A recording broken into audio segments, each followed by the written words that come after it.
Mark my words, miss. These murders are the work of a vampire. A vampire? Not a drop of blood left in his body. This is the work of a vampire. I'm a tracker of these creatures. A vampire hunter. You best be off to your hunting then. For if the sewer dog is back, and hunting all these poor folk, he needs a catching. A sewer dog? What's it look like?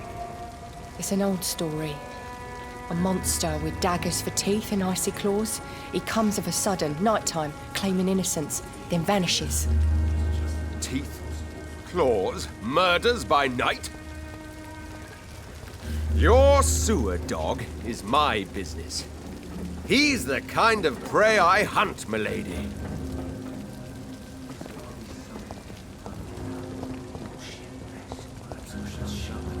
Good evening, sir. Have you witnessed any suspicious activity or strange events recently? And what do you define as a strange event? More to the point, who are you? My name is Ichabod Throgmorton, vampire hunter extraordinaire and warden of the East End. A vampire hunter?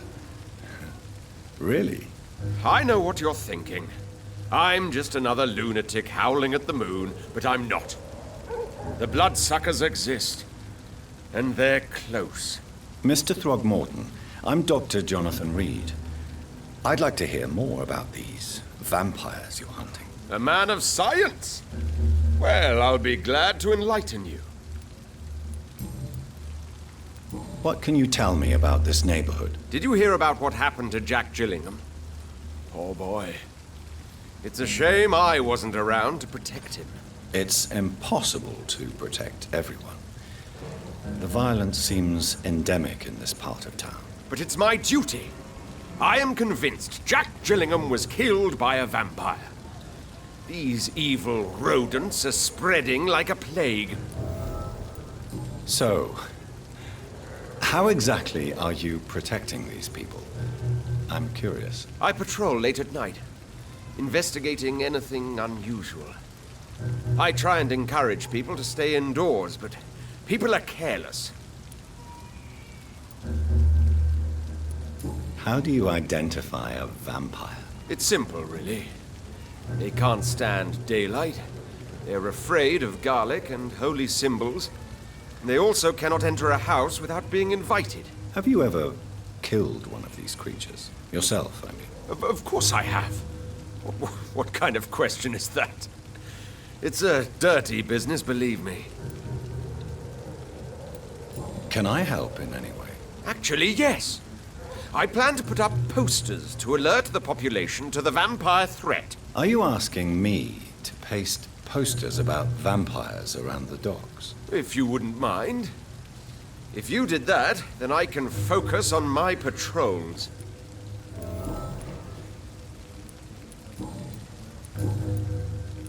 Have you heard of the Guard of Priwen? Of course. They're dedicated hunters. A little militant for my taste, but they do let anyone join. Were you ever tempted to join the Guard yourself? I did think about it, but I'm more of a silent hunter. They're more of a sanitary militia. So you hunt alone?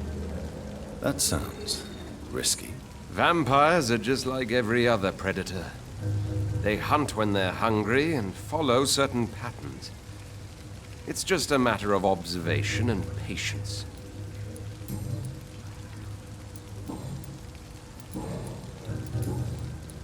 I'm looking for Sean Hampton. Can you help me, Mr. Throgmorton? The sad saint? He should be at his night asylum at this hour. But I cannot tell you how to find it, sorry. Really? Why is that?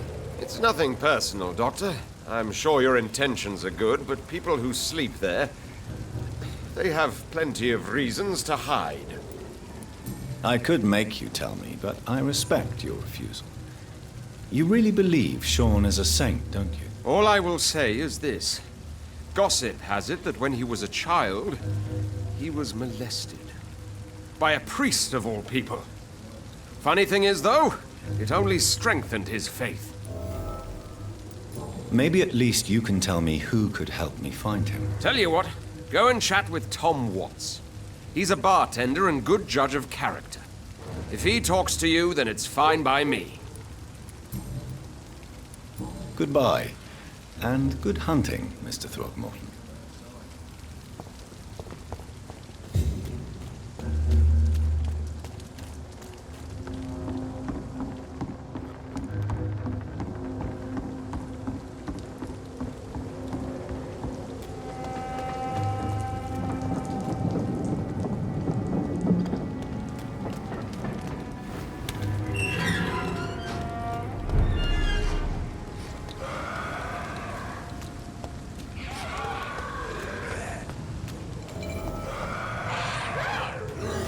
Get me here! Get out! Get the fuck out, you crazy bastards! Get away from me, you bastard! Are you all right, sir? What are you doing in a place like this? I'm not sure that's any of your business. I hope you realize that staying here will put your life at great risk. Pah! I'm not afraid of these guards of Priwen, or whatever these thugs call themselves. I can still kick some respect into those youngsters. I wasn't specifically referring to them, but are you really after these men? Why? They took my boy! I've had no news since he joined that crazy gang. So I decided to come and find him myself, to get some answers. I see. But as I said, your life is at risk if you stay here. And I'm not referring to the gangs either. You should leave, sir. Well, this part of town used to be nicer, let's say. Perhaps you're right. This isn't the best way to save Andrew.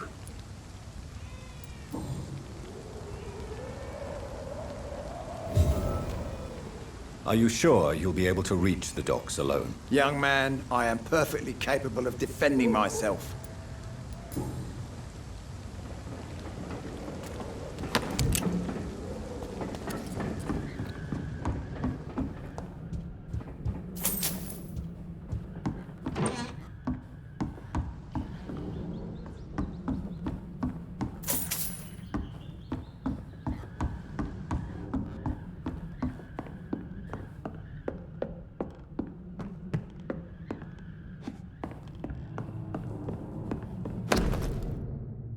There is a name engraved under the blood on the back of the case.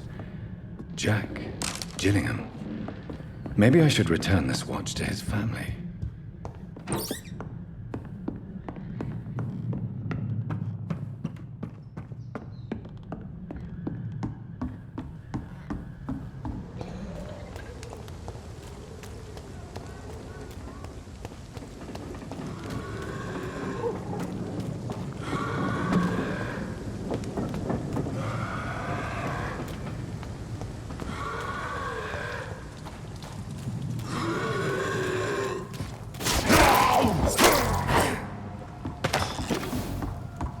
This is Braille. I need someone who can read this.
Good evening, sir. I'm amazed you made it back to the docks alone. Good for you. Well, I could say the same about you, young man. More to the point, who the hell are you? I'm Dr. Jonathan Reed. And I am Archer Woodbead. Please excuse my assertiveness. I often forget I'm just an old prune. What can you tell me about this part of town? People used to feel safe around here. They had the gangs protecting them. Now all they do is bicker and plot against one another. Missing the good old days, are you not? Trust me, son. The longer you live, the less meaning your existence will have. You need to remember the days you still had beliefs. And what about the gangs? Back in my day, people trusted the wet boot boys. We looked out for the docks and its families. Nowadays, they're just a bunch of greedy fuckers. You were a gang member. I was their leader for a time, believe it or not. Now these bastards act like I'm nothing. Not one of them. They owe me some damn respect. If you were such a respected figure, surely you have many interesting stories about this part of town. You bet I do, but make no mistake. I'm no rat, sir. Some secrets are best left buried. Do you still know anyone? From the old days, I mean. Most of them are dead. I still give Miss Gillingham salutations. She doesn't remember me. She did once like me. Boy, she was a beauty back then. Any remarkable new faces around here? Nobody. Well, there's that boy Rufus the Curse. I like him, despite the reputation he's made since his parents died. Poor little bastard. Who would you trust around here? The owner of the Turquoise Turtle's a decent fella. Tom's his name. Sean Hampton's all right too. Don't particularly share his religious views. He's quite devout, if you catch my meaning. I'm sure a district as colorful as the docks must have plenty of stories about strange visitors and creepy characters. So, you want me to talk about the sewer dog, don't you? If you don't mind. The sewer dog is a bitch. Appropriately named, an old woman dressed in rags. She has an elegance, though, despite her ugliness. I saw her once. Scared the life out of me.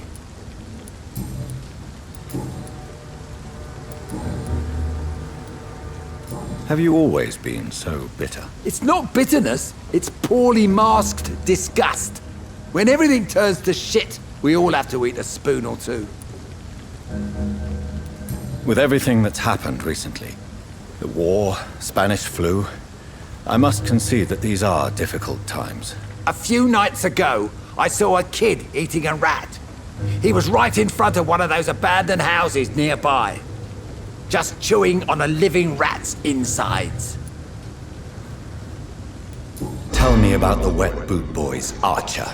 I want to know more. We were there for the families and each other. It was us against the world. We were vicious, tough, even cruel. But we were united. You sound like you were some kind of radical union member. Yes, nowadays the communists and gangs squabble over pointless territory. Sounds stupid when you say it out loud. Tell me everything you know about the Guard of Priwen. Andrew never told me what they do. I do know they're vigilantes with military training. Access to some impressive firepower. And what is your personal opinion about the Guard, then? This Guard of Priwen is just another gang preying on the young and naive. Preying on people like my boy. I know how it works. I invented it. Why did your son really join the Guard of Priwen? If I believed in a higher power, I'd see this as punishment for my own sins. I deserve it for all the young men I enlisted back in the day. You don't believe in God, though, do you, Mr. Woodbead? So why did he join? Now I think about it, Andrew joined the Guard, not to defy me, but to follow in my footsteps, to make me proud. So your son has left you nothing to explain his actions? No letter or message? Not even a note. I'm a proud man, Dr. Reed. But I would kneel and pray if I thought it would give me my Andrew back. I'm looking for a man named Sean Hampton. Can you help me? The sad saint. Even when he was young, his faith and dedication were inspiring. A beacon even, if I may say so. Interesting. But have you spoken to him recently? I spoke with him about my missing son a few days ago. I've not seen him since he was attacked by some drunkard and left the vicinity. Goodbye, sir.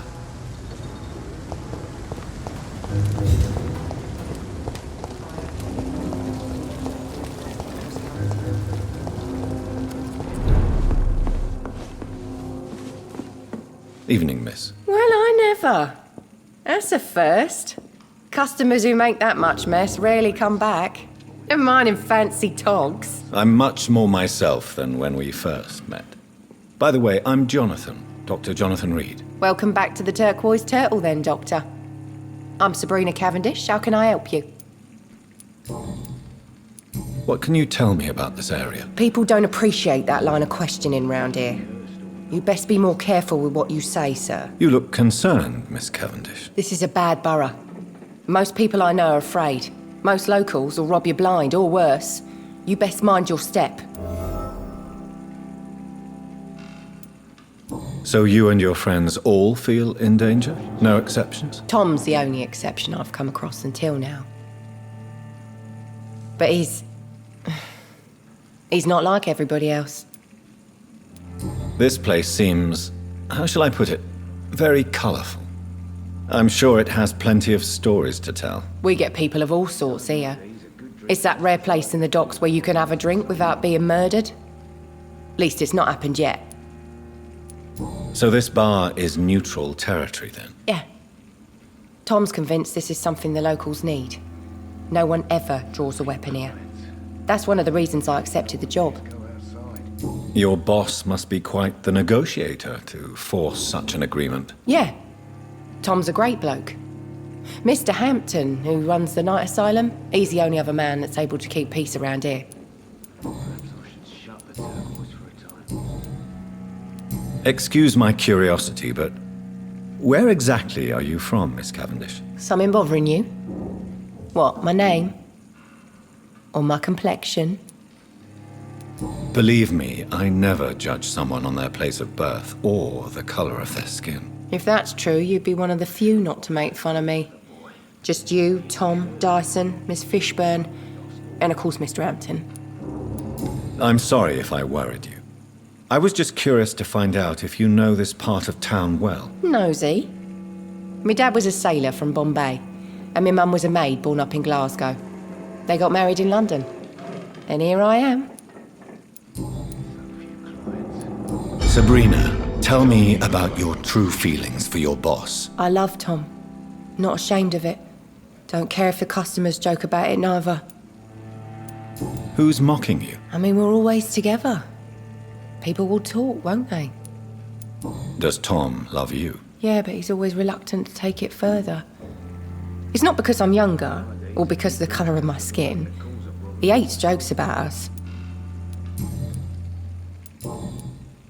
Miss Cavendish, would you be willing to help me locate Sean Hampton? You better ask Tom, sir. Why not answer me directly? We respect the privacy of our customers here, sir. Only Tom can decide who to speak to and what he'll say to them. Goodbye, Miss Cavendish.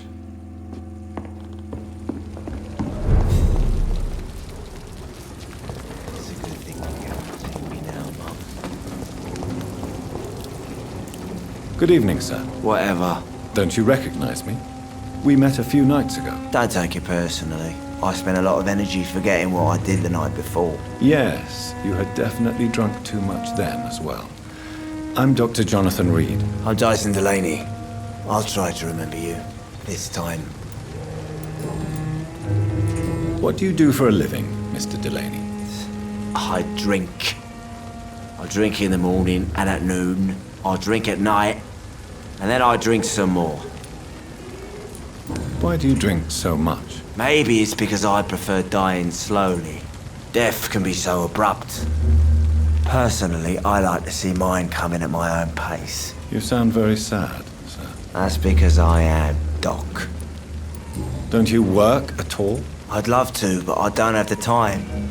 Didn't I tell you? Drink in the morning and at noon. I'll drink at night. Is there anything in particular that you like about this part of town? Except for the cheap drinks, I mean. How dare you say such a thing? I love this neighborhood. So friendly, so joyful. No reason at all to rejoice, then? Life is hopeless and then we die, is that it? Let me tell you a story. All right.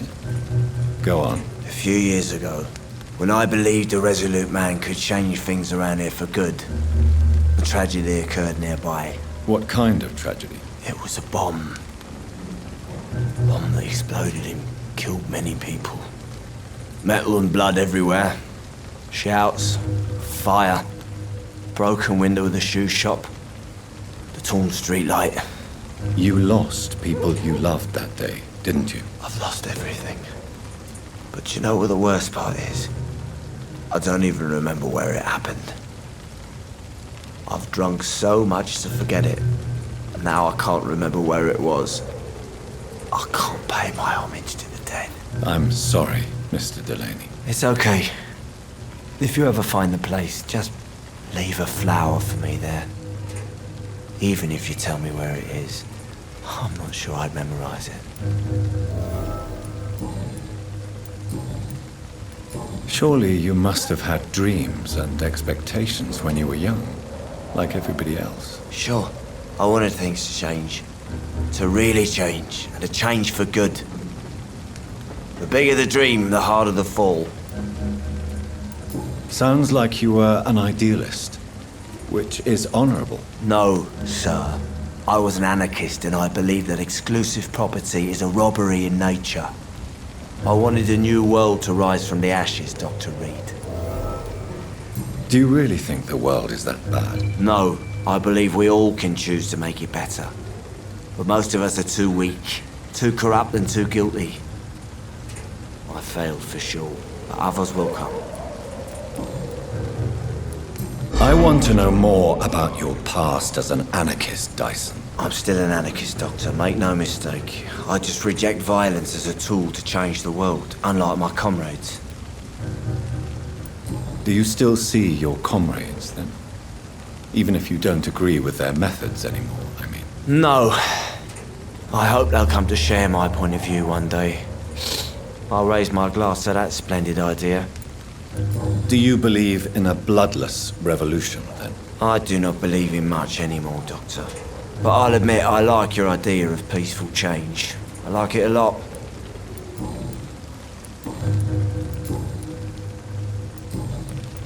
I'm looking for Mr. Sean Hampton. Do you know where I could find him? I really don't know. I heard he'd been abducted. I don't know if he's back. Who could tell me, then? About the sad saint? I'll try asking Tom what's about him. Goodbye, Mr. Delaney.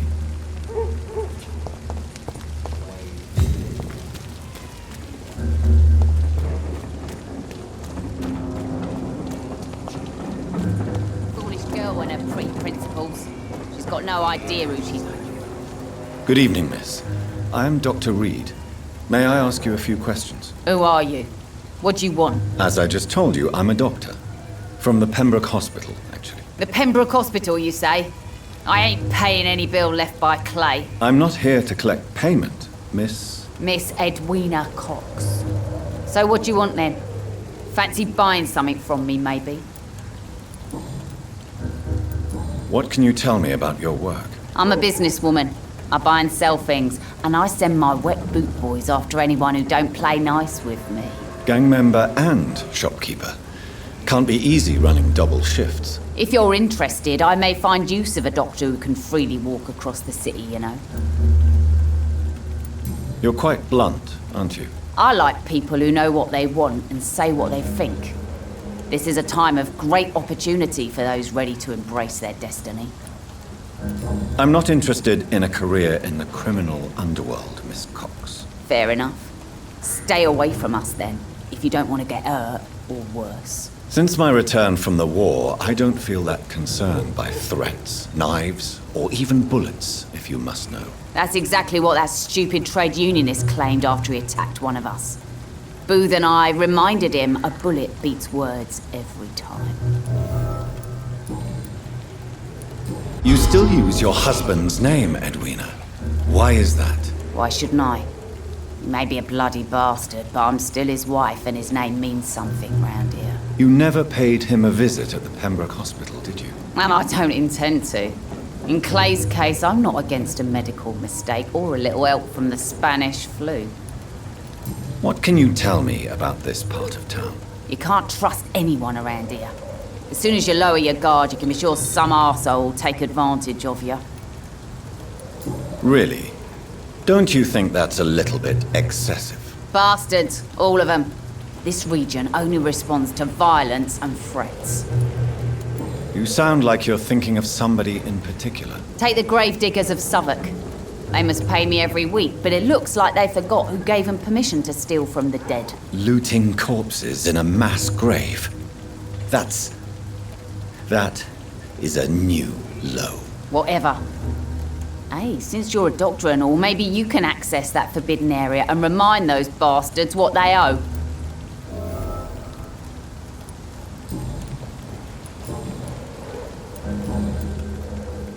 Tell me about the man you and Booth killed, Edwina. The bastard killed one of us and received retribution. There's nothing else to say. What happened exactly? I don't know and I don't care. One of ours was killed by that communist bastard, but he didn't brag for long. So you have no idea what really happened, but you executed him anyway. No one messes with the Wet Boot Boys, Doctor. This is our territory and this is our law. And your conscience is clear. You kill without hesitation. Violence is an efficient tool, Dr. Reed, when used properly. So you decide who lives and who dies, just like that. Yes, Doctor. Just like that. I'm not saying it's fair. I'm saying it's my way of dealing with troublemakers.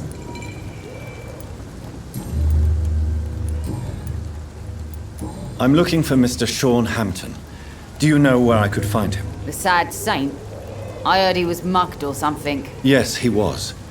But he left hospital recently. You don't say. Well, I suppose it's good news for the homeless and the useless. Ask them, they must know something. Can I see what you have to sell? As long as you have money, I'll show you all I have.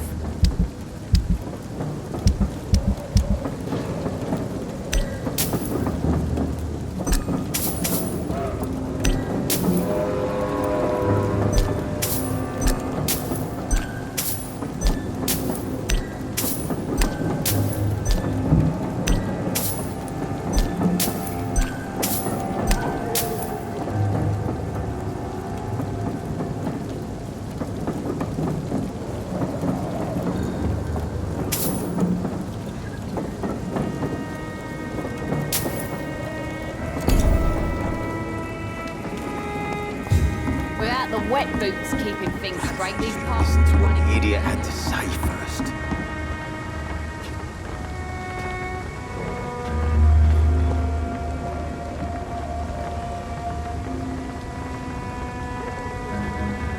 Good evening, sir.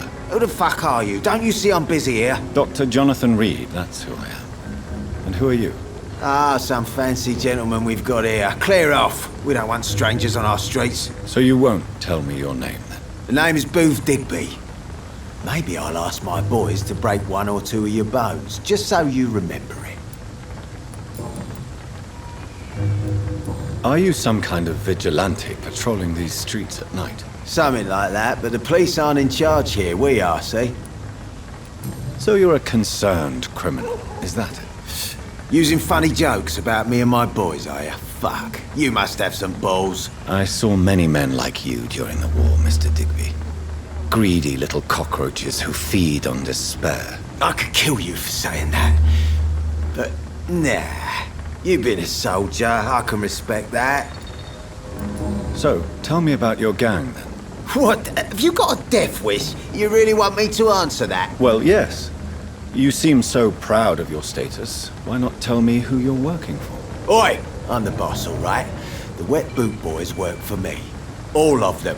Situation round here is better than other districts because of us. Because of me. What can you tell me about this part of town?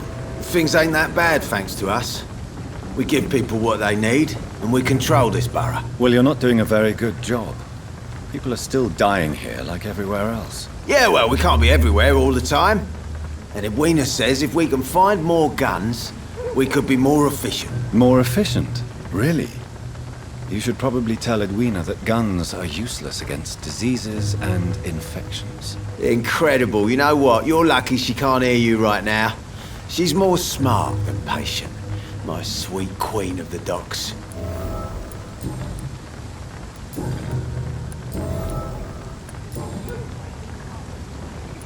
Tell me about the man you killed, Booth. What happened? One of us had been killed, so we had to retaliate. That's the whole story. There has to be more to it than that. No, really, one of us got killed, so the killer had to die. That's how things have always been done round here. No one gives a shit. Don't you see it's an endless spiral? One day, it will be you who will be stabbed, or shot, or worse. That's what my sweet Edwina always says, that one day I'll get it too. But she says it with the most beautiful smile, my Edwina. I know you're looking for an honest job, Booth. You're tired of this criminal life, aren't you? It's just an idea. Edwina loves to run things so much. You can never really leave the gang. Wet boys for life, you know. Do you know where I can find Sean Hampton? I need to talk to him. The sad saint. Why on earth do you want to talk to him? He was one of my patients at the Pembroke Hospital. Oh, yeah. I heard the poor bastard had been abducted by some cunt. You better ask Tom Watts. He knows Sean Hampton well. Goodbye, Mr. Digby.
Turn around, sir. Stupid beast!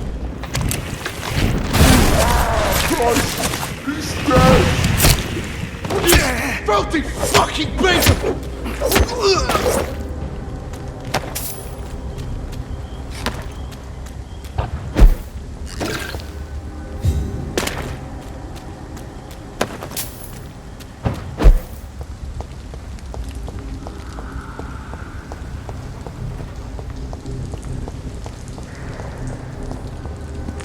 See them fancy clothes? This one's a top! Shit! You'll pay for it!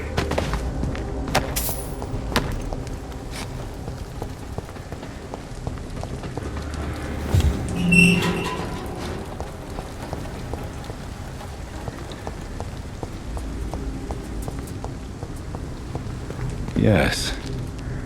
The place has changed since the explosion, but it was definitely here. I should find some way to pay my respects.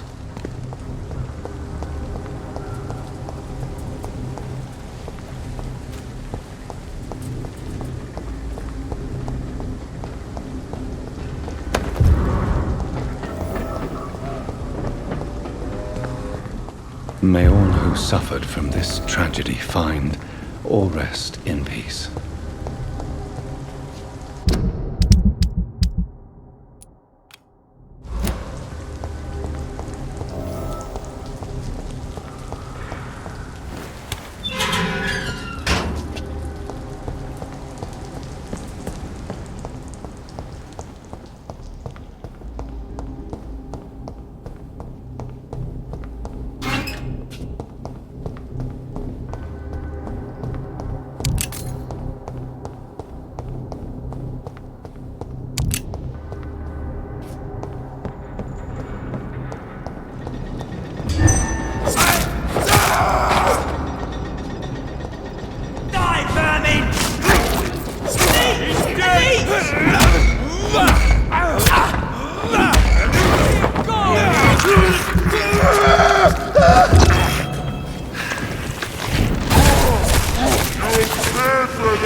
Stupid fucking bitch!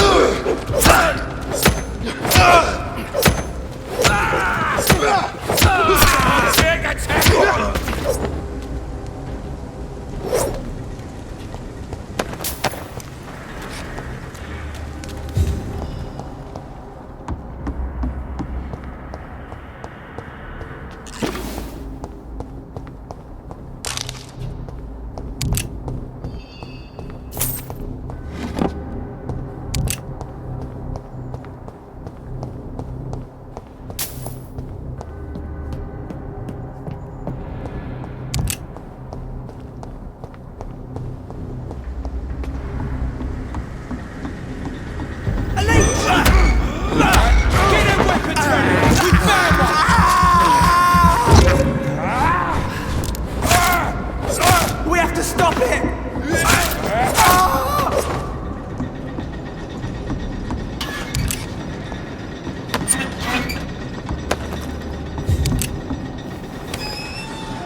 The bloody...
Crush the leech, boys!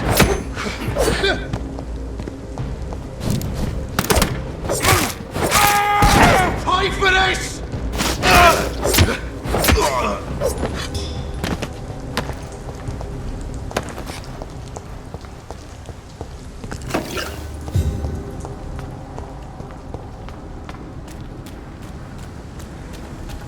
This place. Rain may have washed away the blood, but not the memory. My poor Mary.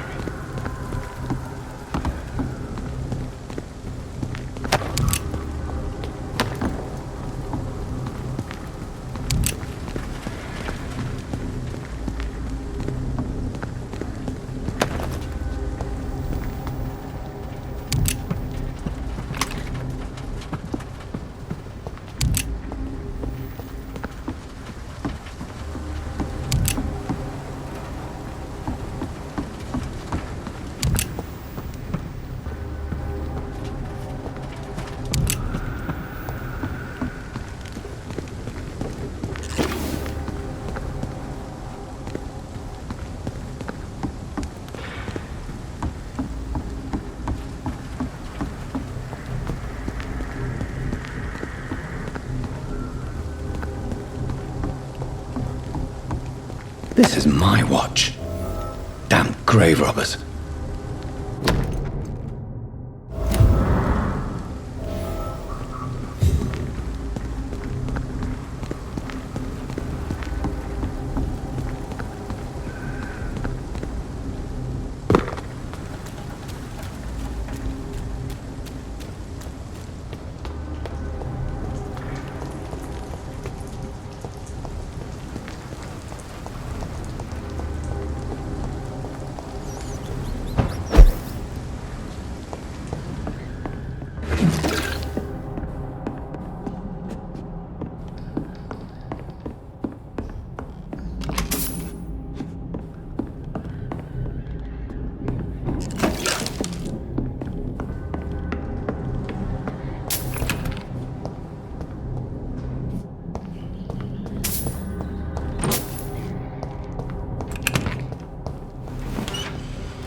Dog's fault, they say. Then the gangs, the epidemics, everyone's throwing the blame.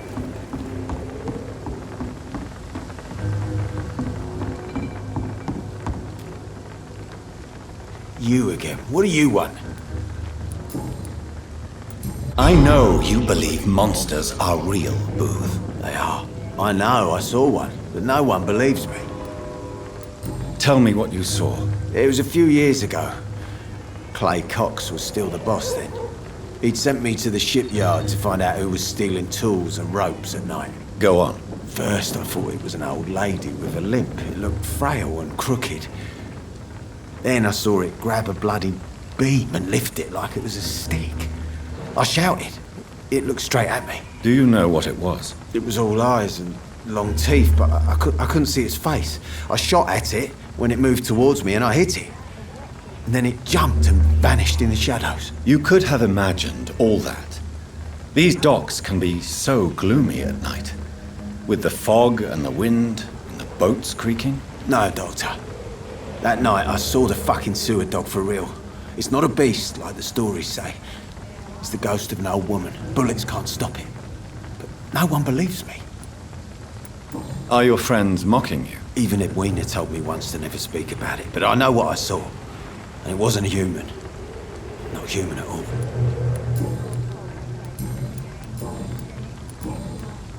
Goodbye, Mr. Digby.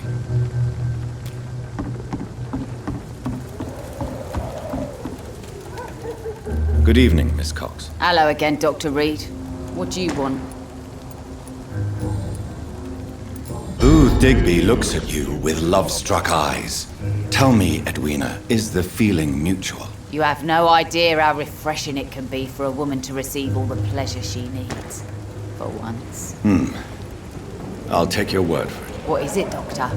A woman's not supposed to talk about these things. I'm not that easily shocked, Miss Cox. You can speak freely about your lover if you so wish. The poor bastard is good to me, if you must know. He makes me feel good. And that's a first. So you're just like any other couple, after all, are you not? Yeah, we're so ordinary that I'd put a bullet in his head if he ever cheated on me. Tell me your feelings about Booth's belief in monsters, Edwina. It makes him look weak in front of the boys, that's my feeling about it. But ghosts don't scare me. You don't believe he really saw something then? I don't care what he saw or not. All I know is that a real man keeps his fears to himself if he wants to be obeyed. I managed to reach the mass grave in Southwark. It was not pleasant. Spare me the details, Dr. Reed. All I want to know is what happened to those bastards who owed me money. I'm afraid those bastards, as you call them, are in the mass grave. Dead? Shit. That money would have been useful. Well, I'll tell my boys to avoid the place if it's that dangerous. Yes. Everybody should avoid that place until further notice. Okay then, Doctor. It looks like you deserve your reward after all. The Wet Boot boys thank you for your help. Goodbye, Miss Cox. Without the Wet Boots keeping things straight, these parts would be running completely amok. You again. What do you want? Do you know Edwina suspects you to be unfaithful? Edwina's the one who asked to be called Mrs. Cox, even though Clay hadn't touched her for such a long time. You have not answered my question. She's a passionate woman. I've no doubt she'll shoot me down if I ever betray her, but that's not going to happen. I love her as she is. Goodbye, Mr. Digby. The sewer dog's fault, they say. Then the gangs, the epidemics, everyone's throwing the blame. Good evening, Mr. Delaney. What? Oh, you're that doctor.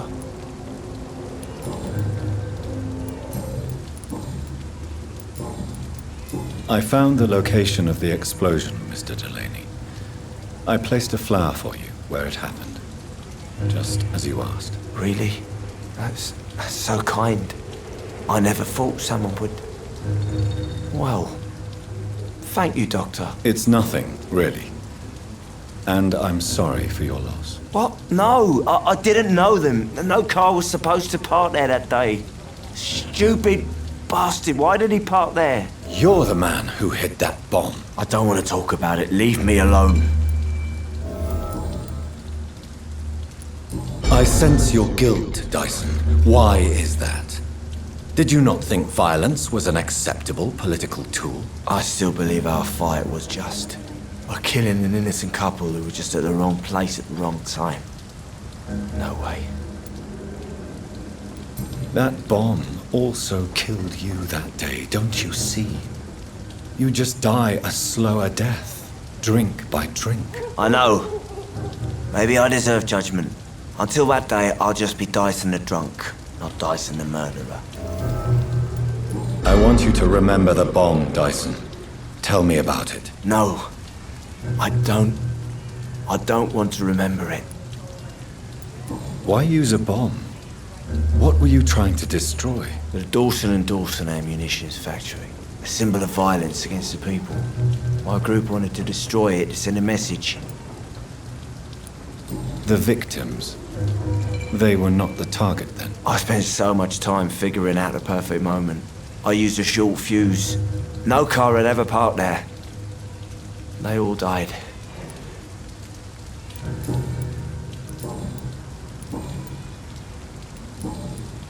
Goodbye, Mr. Delaney.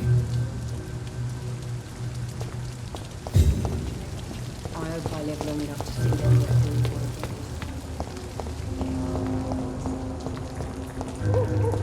To every night a darkness, and every dawn another death.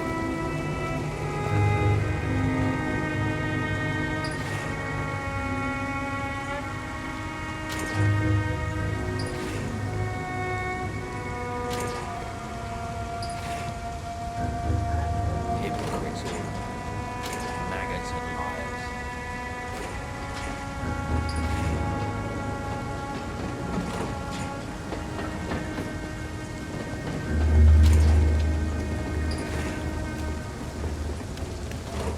Hypocrites, all of them. Maggots and liars.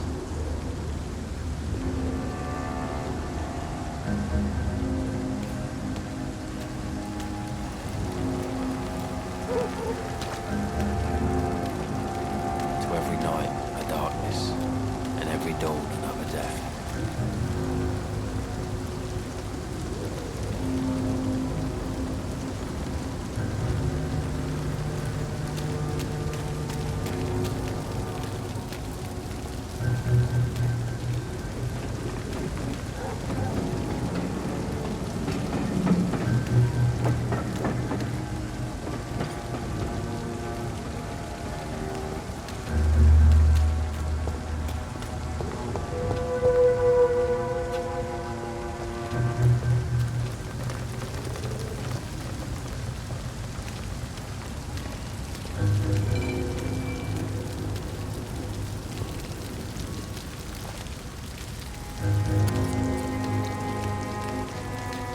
Hypocrites, all of them. Maggots and liars.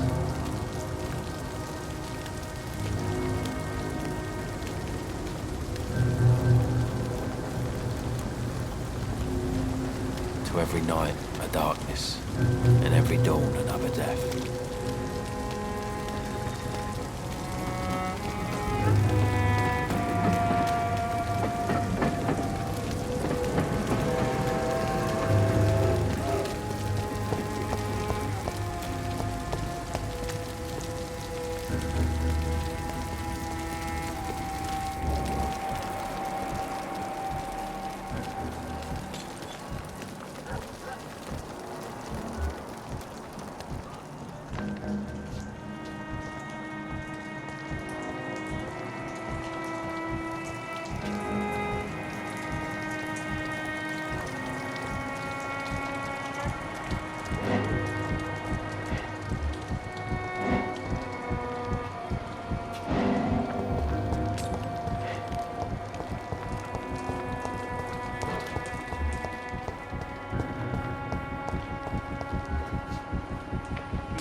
Stupid brat is gone.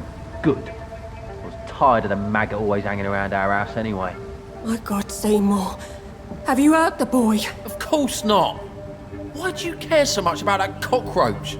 Do I need to talk to rats to get some attention too? Don't be so childish. You know I love you, Seymour. But you worry more about that stupid maggot. Don't speak about him that way.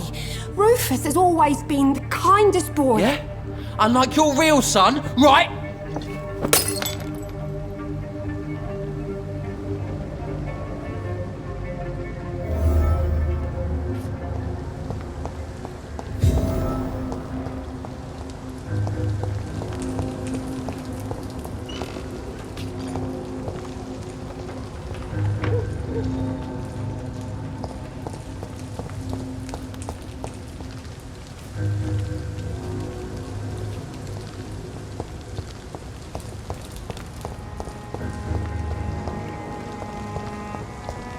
To every night. Good evening, sir. Good evening. Why must it always be a good evening? I was just being polite. I'm Dr. Reed. I'd like to ask you some questions, if I may. Don't like questions. Or doctors. And the name is Seymour Fishburne, if you must know. What can you tell me about this part of town? A shithole filled with maggots. Liars and thieves, all of them. Are you thinking about someone in particular? No. Hate them all. Especially these petty, whining little shitbag beggars. Is there no one who deserves your leniency, then? Well, Tom from our local is somewhat of a decent bloke. At least, unlike most maggots, he knows how to listen without opening his trap. What's your occupation? I take care of my mum. That's what I do. She's the only good thing in my life. Even though I don't treat her so good. You seem upset. Is something bothering you? I lost the necklace I bought her. I'm a fucking idiot. A worthless idiot. Sometimes it's hard to be a good son. I just want her to smile. No, I was thankful for her patience, appreciated like... God knows she deserves it.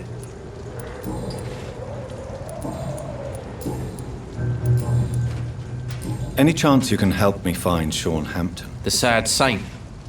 Why would you talk to that cunt? Actually, that's confidential. Really? Well, go ask someone else then. I'm sure Tom Watts will gladly answer you. Goodbye, Mr. Fishburne.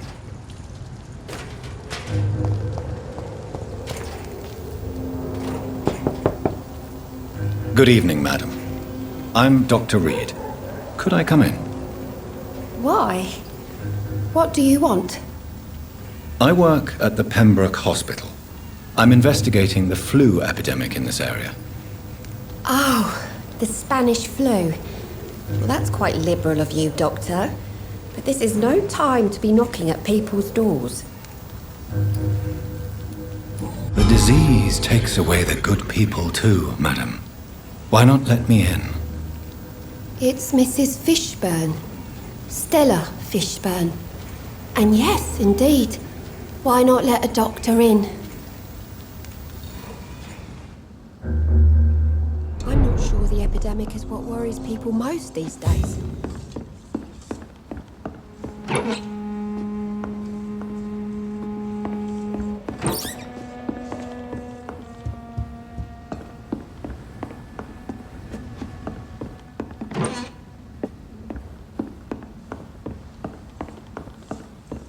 Best grow eyes in the back of that head, sir.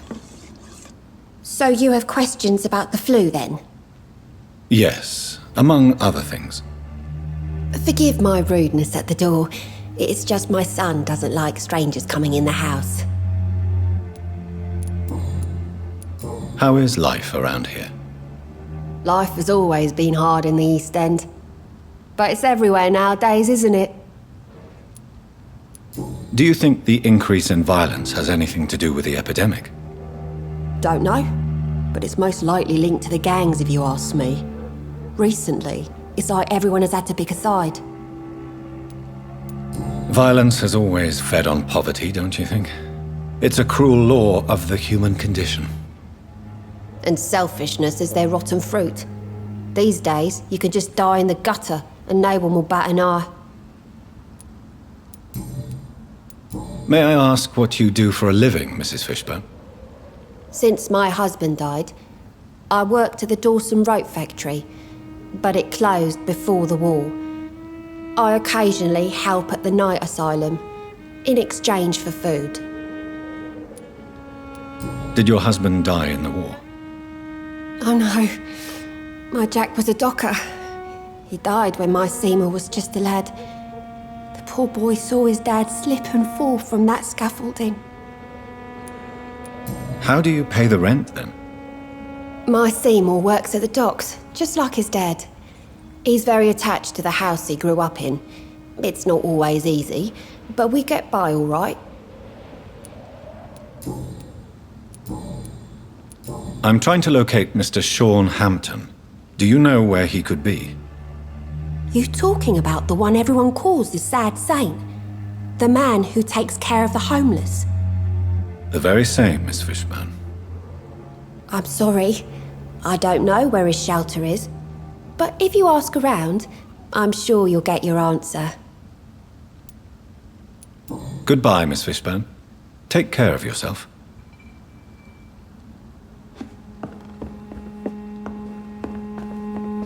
Please don't stay too long, sir.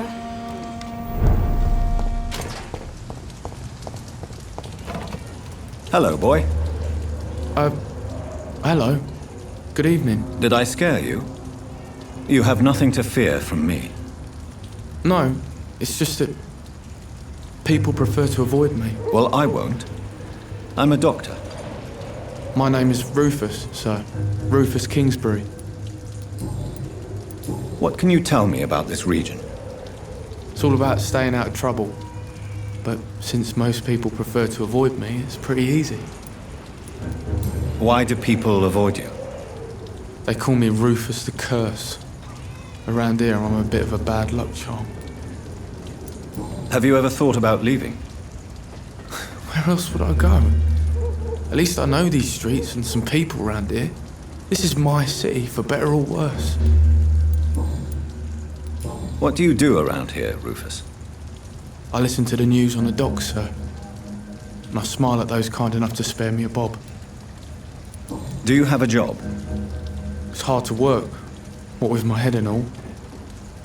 Since I was a boy, I've always had trouble remembering what I do and why I do it. What do people say about this place? Things have been tense between the wet boot boys and the communists. They both feel they should run the docks.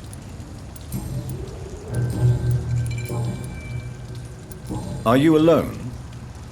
Where is your family? I don't have any. My parents are dead. So you have no home? You're sleeping rough?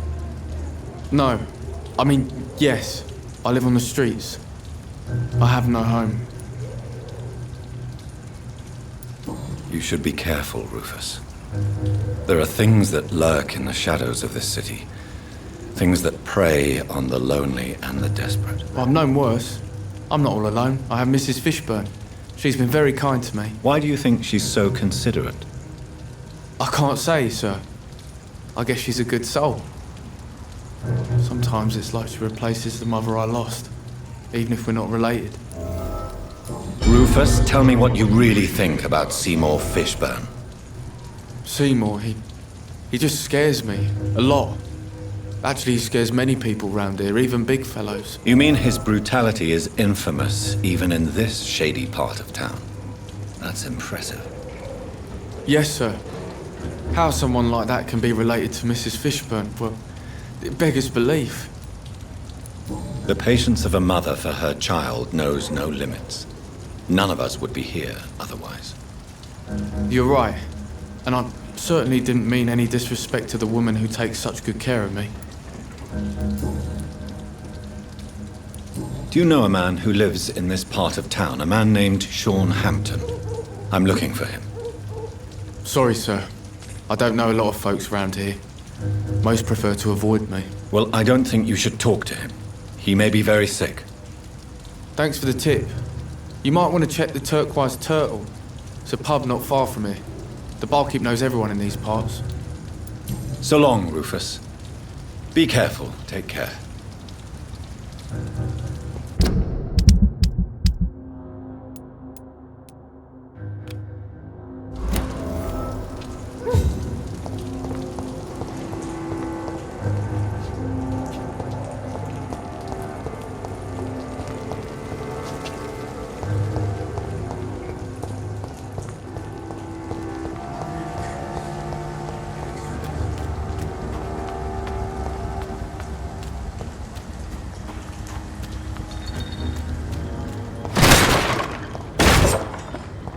This is a slaughterhouse. It's locked, all right. From Seymour to my beloved mother, Stella. Fishburne, that sneaky bastard.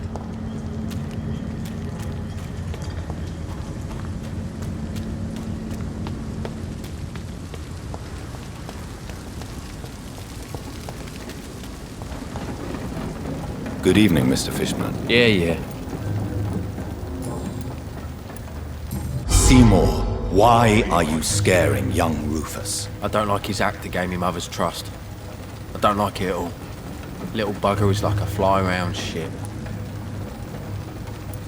You can't blame Rufus for trying to improve his condition. I don't believe in kindness nor innocence, sir. The boy is either a fool or a hypocrite who hides his hand well.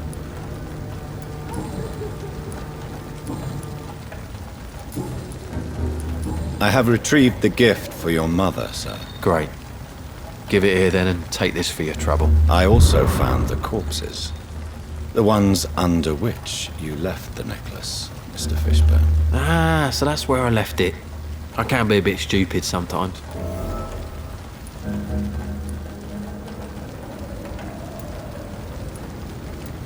As a man of science, I'd like to try to understand why you killed those people. Why does there need to be a reason?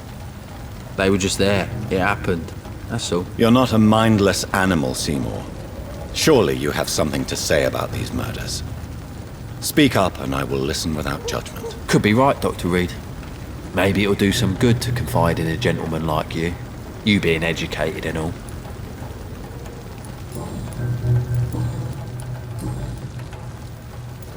Tell me about your victims, Seymour. Who were they? Why them? Was there a link? Why should there be? They just kept getting on my nerves at the worst times, that's all. How many? How many victims? It's not like I keep records. It happens when it happens.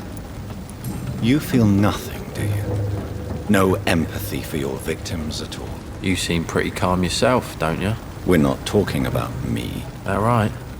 Well, our calm's the only thing we have in common then. Did you take pleasure in killing them, Seymour? All those people, all those lives extinguished. I take no pleasure from it. Just gives me peace. Stills the anger. For a time. This rage you feel, have you ever been able to control it? Resist it? I tried. For my mum. I tried for her. Telling the truth made me feel better. For a while. Don't you think you should seek help? Talk to someone you trust, someone who cares about you. No.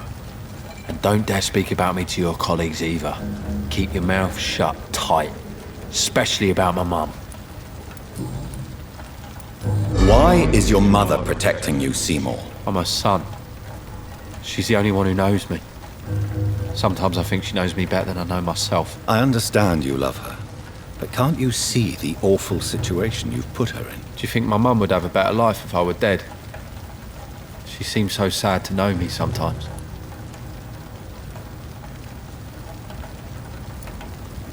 I understand your mother's situation.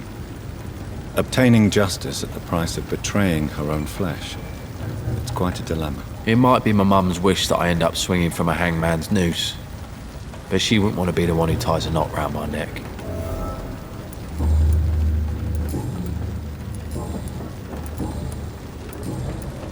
Goodbye, Mr. Fishburne.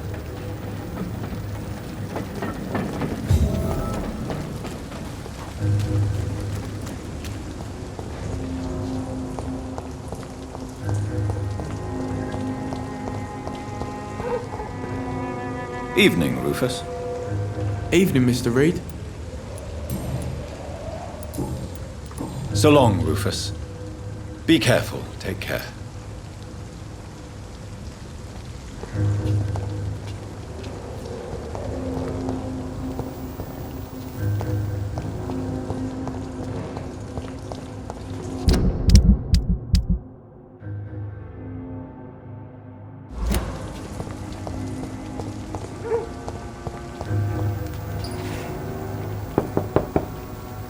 Good evening, Mrs. Fishburne. May I come in, please? Of course. Dr. Reed. I'm not sure the epidemic is what worries people mostly. What can I do for you, Dr. Reed? The orphan that regards you as a mother. Please tell me about him, Stella. You mean Rufus? I wish I could do even more for the poor boy. Most people are so selfish. But you're not. Years may have passed, but I haven't forgotten how it feels to go through days with nothing but an empty stomach.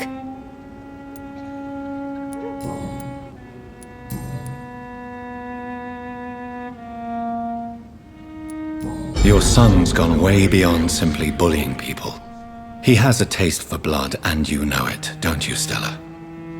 One night, he told me straight up, in his own words. It was several days after one of his episodes. Why did he confess? Did you suspect something? No. I guess he wanted his old mum to help him fight his, demons. Did Seymour tell you everything that night? More than I could stand. The words he used to describe his hate, his rage, how he feels when he's done it. Tell me about these demons Seymour needs your help to fight. Seymour used to be such a happy child, and he is still a helping son most of the time. But when he gets angry, he can hardly contain his rage. All men and women are born innocent, Mrs. Fishburne. But there can be a monster within any of us. Do you think he can be cured, Doctor? Do you think something can extinguish this rage inside my Seymour? Science has only just begun to investigate the mysteries of the human mind. Currently, we have more assumptions than fact. There ain't no hope then. Somehow, somewhere, my son has turned into a monster, and nothing will bring him back. Stella, I know you are ashamed of your son's crimes. So why do you protect Seymour? I can't report my own son, can I? Not a burden I could bear. Burden? How do you mean? They'd hang him for sure. I won't send my only son to his death.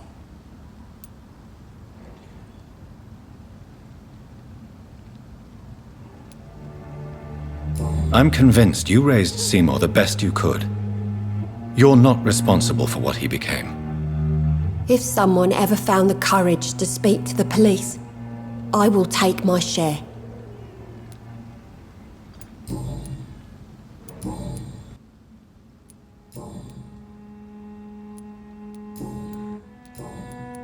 Goodbye, Miss Fishburne. Take care of yourself.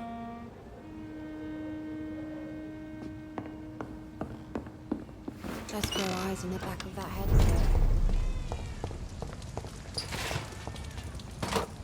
Evening, Rufus.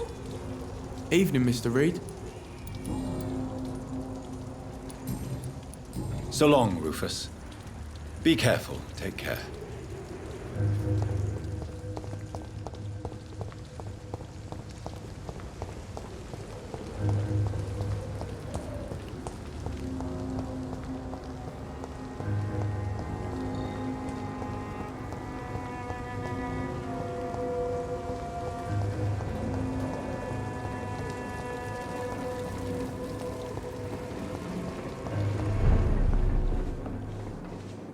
Good evening, Tom. Good evening, sir. How are you tonight? Back to the docks, are we? You remember me then? Of course I do.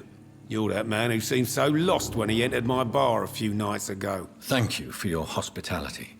I'm Jonathan Reed, by the way. I'm still Tom Watts. Welcome back, Doctor. What can you tell me about this part of town? It's not that bad. Thanks to people like the sad saint of the East End. Who? Sean Hampton, our own private holy figure. Few are foolish enough to make peace with the gangs. Sean is one of them. How is it you can keep this place open? This part of town doesn't seem particularly safe. Well, since everybody needs a drink, my pub is considered neutral ground by most groups. I see. So you get pressure from all sides about how this place should be run, do you? Well, something like that. Nothing that a few wise words and a bottle of gin can't solve. You're something of a figurehead around here. I'm only pouring alcohol for everyone to forget their troubles. Sean Hampton is the one giving them long-term hope. Since I'm here, is there anything I can do? Well, perhaps, Doctor. Peace partly depends on my stock of gin. With the epidemic, my supplies are running low. How could a physician help you in this matter? I have a small warehouse just past the quarantine line. Perhaps, with you being a doctor, you could go there and come back? Doctors aren't immune to disease, you know. Very well. Show me where it is. I'll see what I can do. Oh, thank you, sir. Here's the key to get in. You're about to save many dry throats. Why does your waitress feel in danger working on the docks? This part of town is dangerous for all, but for women it's worse, as always. Sabrina is a brave girl, but she can't help feeling in danger. Do you think she has good reason to feel this way? Are you not worried about her safety? Of course I am. The truth is, she's tougher than me deep inside. She just has to learn to control it. Sabrina seems very fond of you, Tom. I like her too, I really do. I know I'm her boss, and I'm much older and all. But I like her for sure. What is bothering you then? Sabrina is an angry one. She wears it like a coat. I'm not sure I can make her shed that anger. It hurts to see her like that. Goodbye, Mr. Watts. I should have offered a drink to the boy. Be he cursed or not, he's just another lost.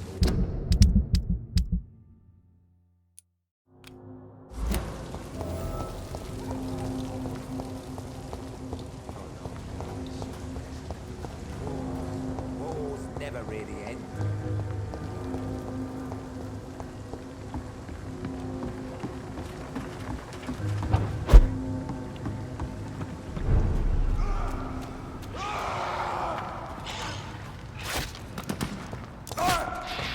Filthy piece of shit!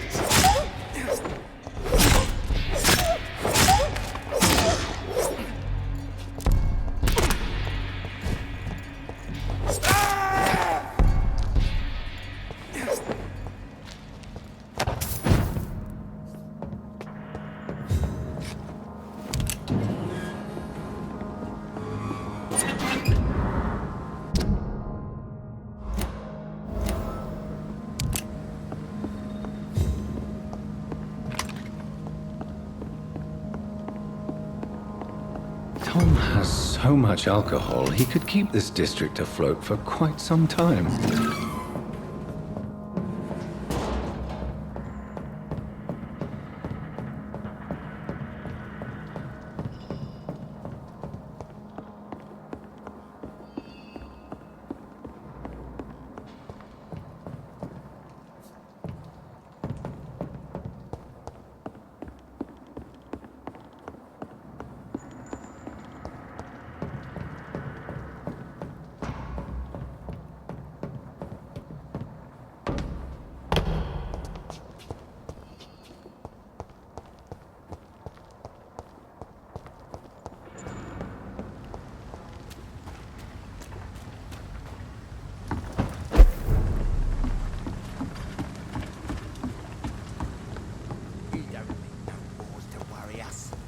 People are dying here right on the streets.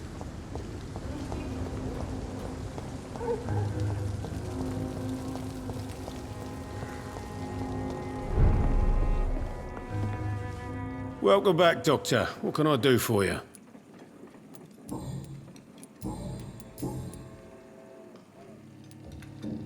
Tell me about your arrest for attempted murder, Tom. I tried to kill someone. I got arrested. I paid my debt and I have nothing to hide. So you mean your customers know about your sordid past? Yeah, why do you think this is the last pub open? I have nothing to hide and I don't judge. That's a relief for many round here. Do you think prison changed you? Made you a better man? Oh, I don't know about that. All I brought back is bad memories, scars, and an ugly tattoo of a blue turtle. But do you feel cleansed of your sins? All I know is that I'm at peace. I did what I did, but I wouldn't do it again. Does that make me a better man? I don't know. You attempted murder, Give me some details. I was given an order to kill. I was an obedient gang member at the time, a proud, wet boot boy. Why did you join the gang? Because I finally felt useful. Do you have any idea what it means to feel respected when the rest of the world shits on you? So you were ordered to kill someone. What happened then? I don't know if you can possibly understand, but I couldn't kill him. I just stood there pointing my gun. Someone saw me. I gave up. Why couldn't you shoot? My target was eating in that fancy restaurant with mirrors and music. He was eating, drinking, laughing. He was having such a good time. I hated him for his bottomless appetite and easy life of easy pickings.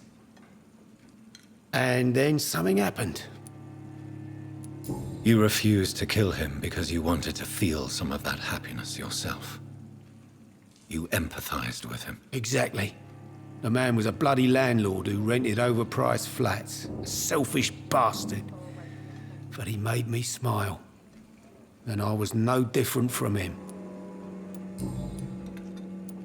Why not leave town and start a new life after you got out of jail? I grew up in the East End. This is where my roots are.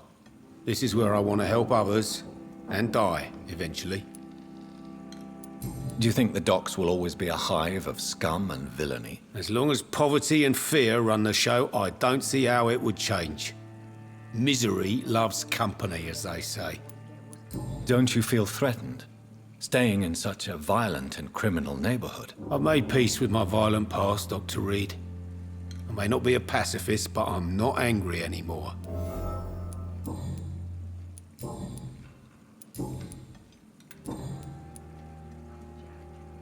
You lied to me, Tom.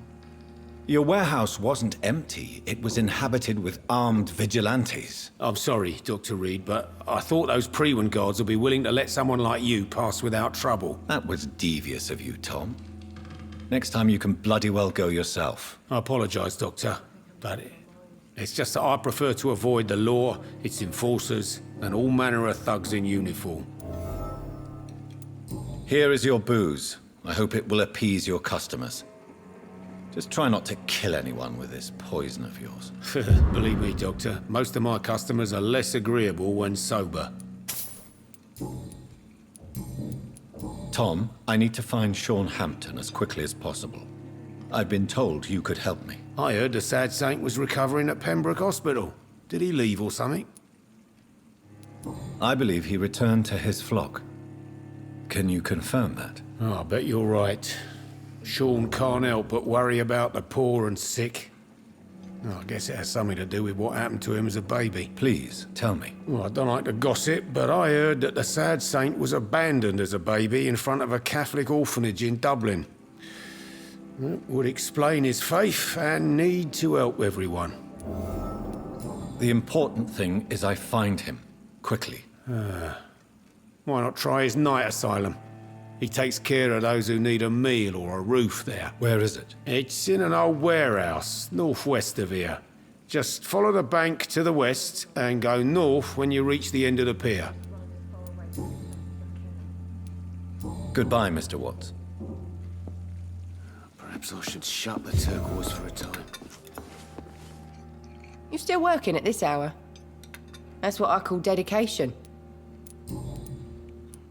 Were you aware of Tom's past incarceration? That's the first thing he told me when he offered me the job. He didn't want me hearing about his past from anyone else. Did it surprise you to find out about it? Not really. I was already aware of his reputation before I met him. That's why I came to the Turtle in the first place. Most people would have run away because of that. Not me. I thought a man like him could give me stability, you know? At least to some degree. And I wasn't mistaken.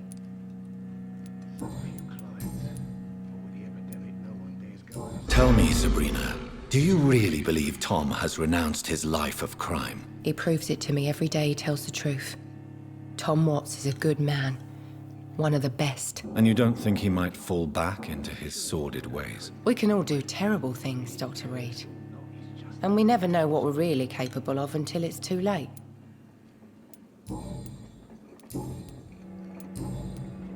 Goodbye, Miss Cavendish.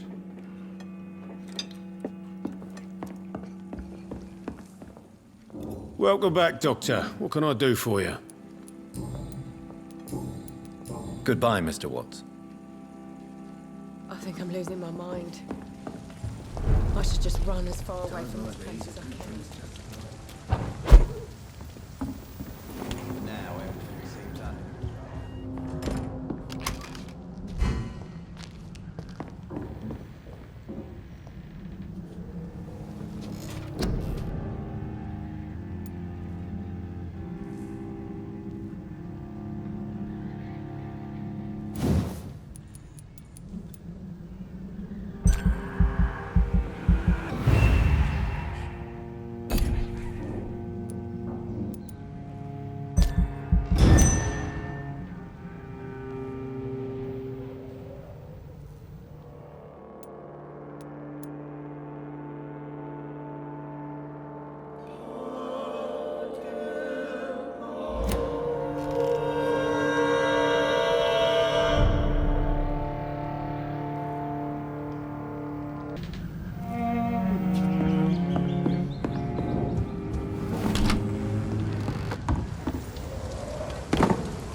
Seems like the guard of Prewen is on short Hunting's trail too.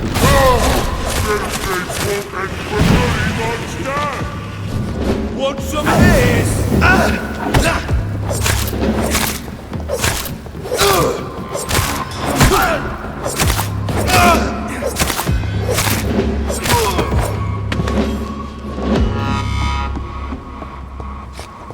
The wounds on this corpse are deep, the result of rabid rage.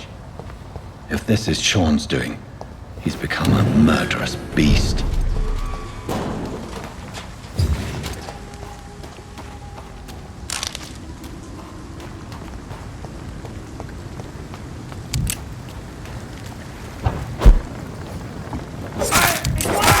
We have to stop it!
It's hard enough to cover the docks by myself.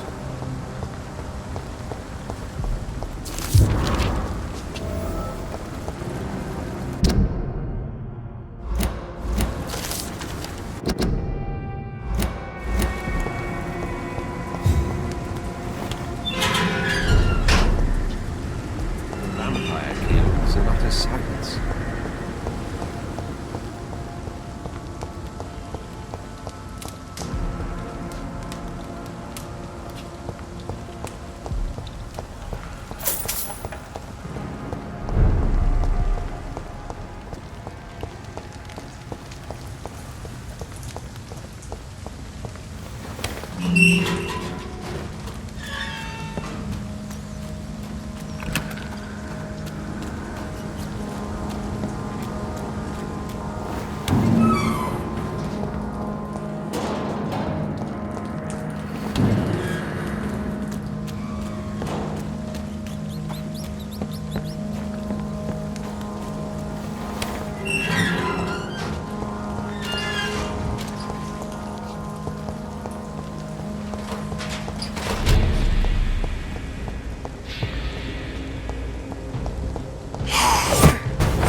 Cross the leash!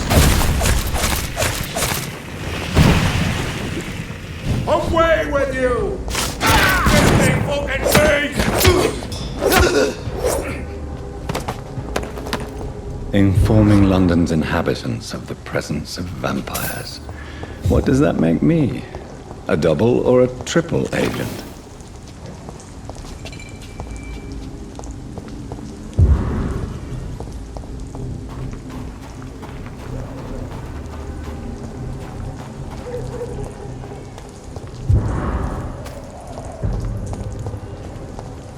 Easy does it, boys! We can deal with it, vermin!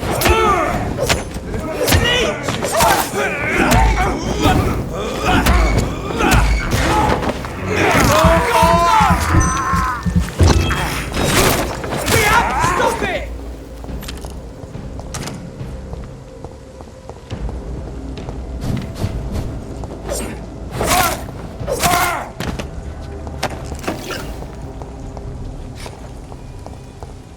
Done. Mr. Throgmorton should be happy.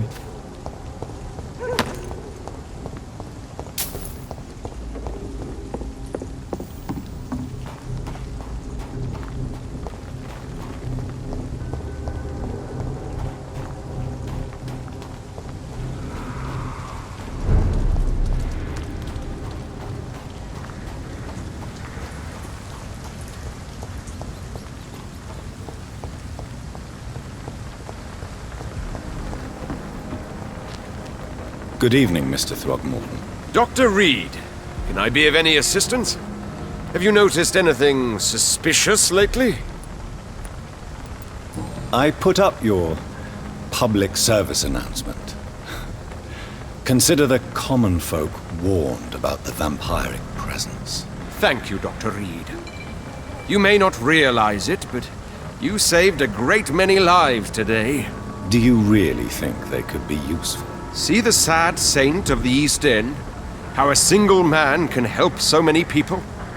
I consider myself the discreet protector of these men and women.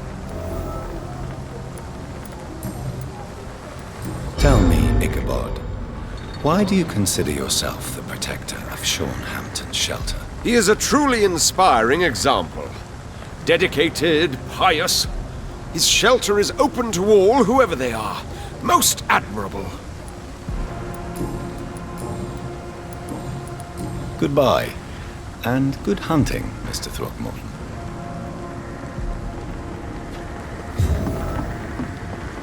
Yeah, people are still working.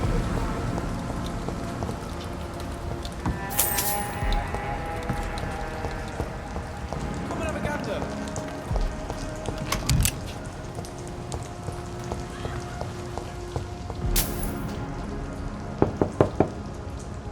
Good evening, miss.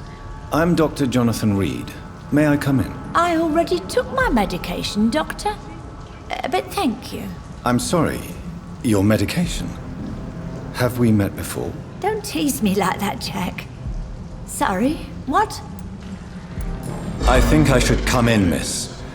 I'd like to check if everything is okay, what with the epidemic spreading across London. An epidemic, you say? How terrible. I had no idea. But where are my manners? Please do come in, Doctor. You are a doctor, yes?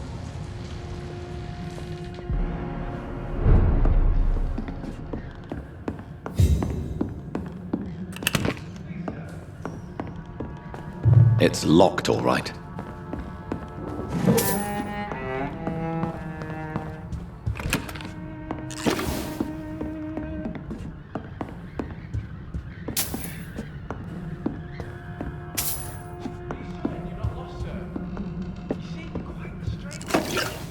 So, Dr. Tippett, what brings you back here? I heard whispers you had a job at that fancy hospital. I told you my name is Jonathan Reed. Don't you remember? Of course I do. I remember my name too. Gillingham. But you may call me Enid, Doctor. I'm very happy to see you again. What can you tell me about this part of town? Oh no, I don't gossip. That would be most unbecoming of a lady such as myself.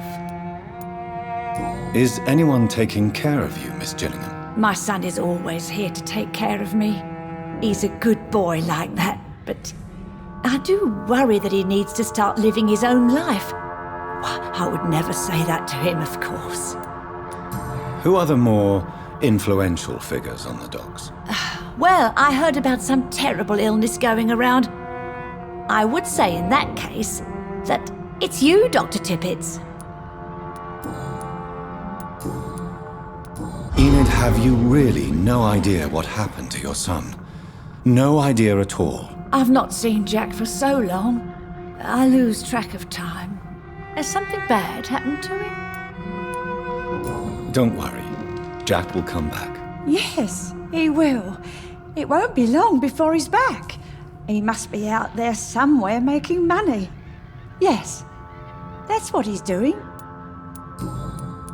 I'm looking for a Sean Hampton. Do you know where I might find him? Sean Hampton, you say? Oh, the name does seem vaguely familiar, but alas, I cannot recall from where. Goodbye, Miss Gillingham.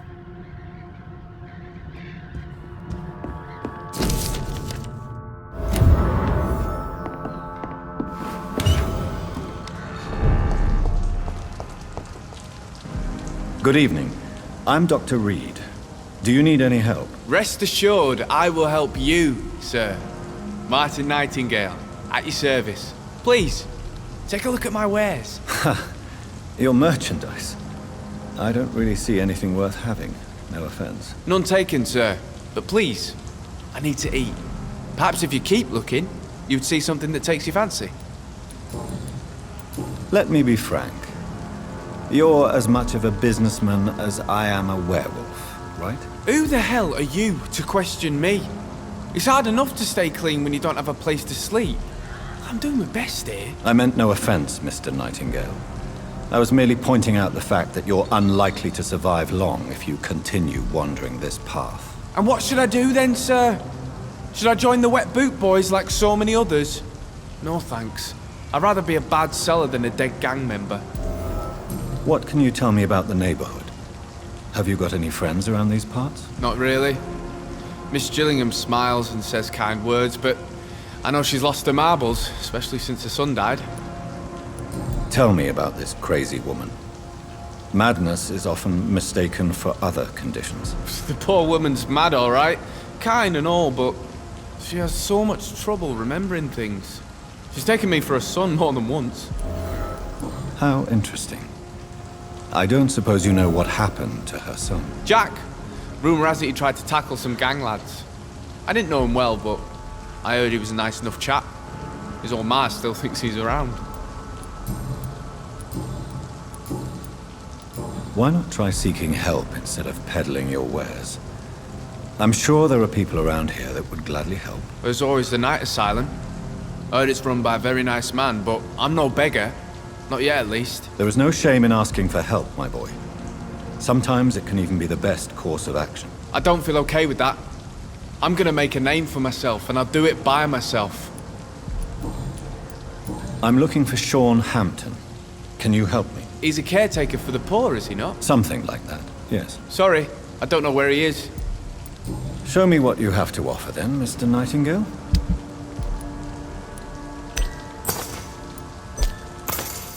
Please, sir, come and have a gander.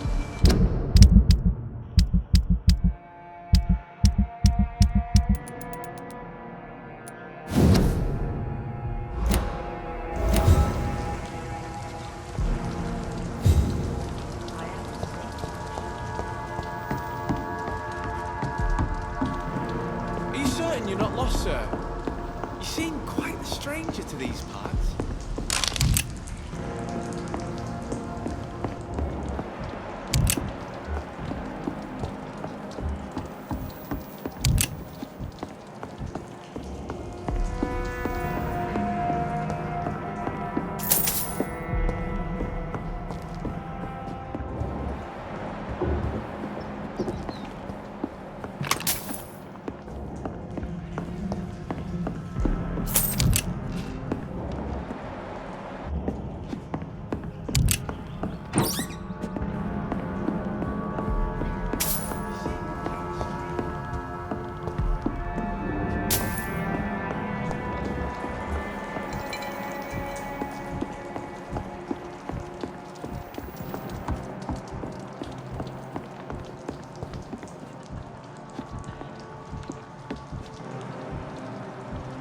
Please, sir, come and have a gander.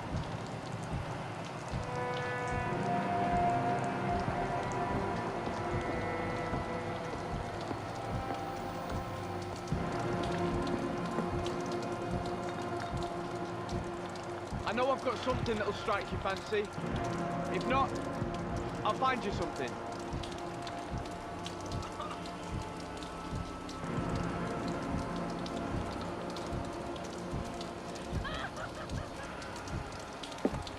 Are you certain you're not lost, sir?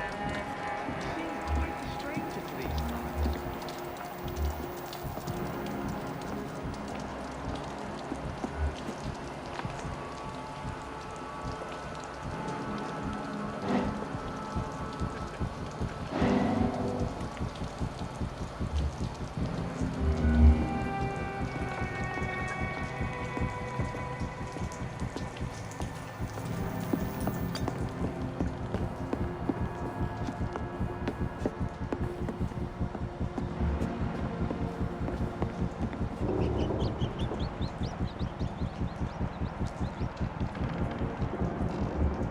It's been a while.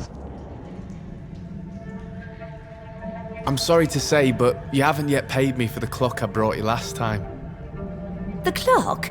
Oh, yes. I found a broken clock in the living room and I couldn't remember where it came from.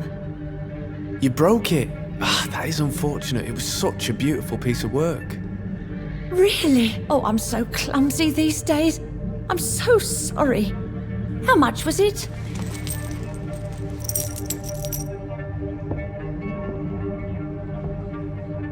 This'll be enough. I can't make you pay the whole price if it's broken. That's so kind of you.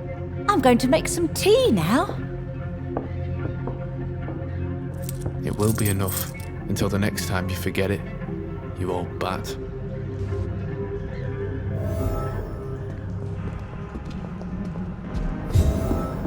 I haven't seen young Sean around for a while.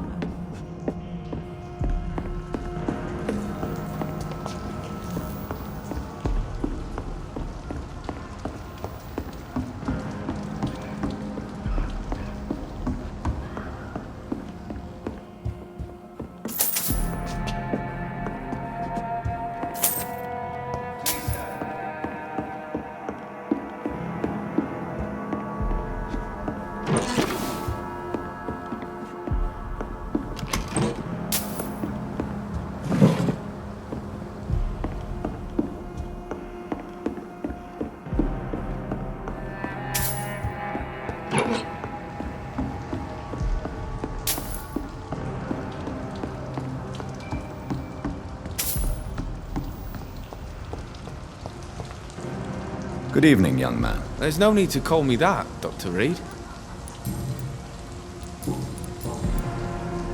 It's time to confess, Martin. You've exploited Miss Gillingham's weakness to your own advantage, have you not? All I've done is smile at her and be kind to her. I've done no other harm than giving her what she needed. This is no crime.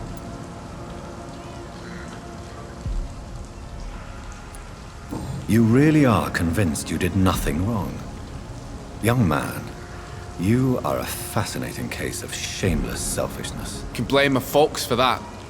They taught me never to expect nothing from anyone except lies. So it's bad parenting then? How convenient. Where are your parents? 6 feet under, I suppose. When the flu had weakened my father enough for him to be too weak to punch me, I figured it was time to run away. Is that why you let them die of the flu? Because your father was beating you? When the epidemic started, last summer, I begged them to leave town. Neighbours were dying, houses were looted, but they chose to stay. Do you have any regrets about what happened? I haven't got regrets, but sometimes I'd like to make sure they're gone. Dead for good. Like, it helps me sleep.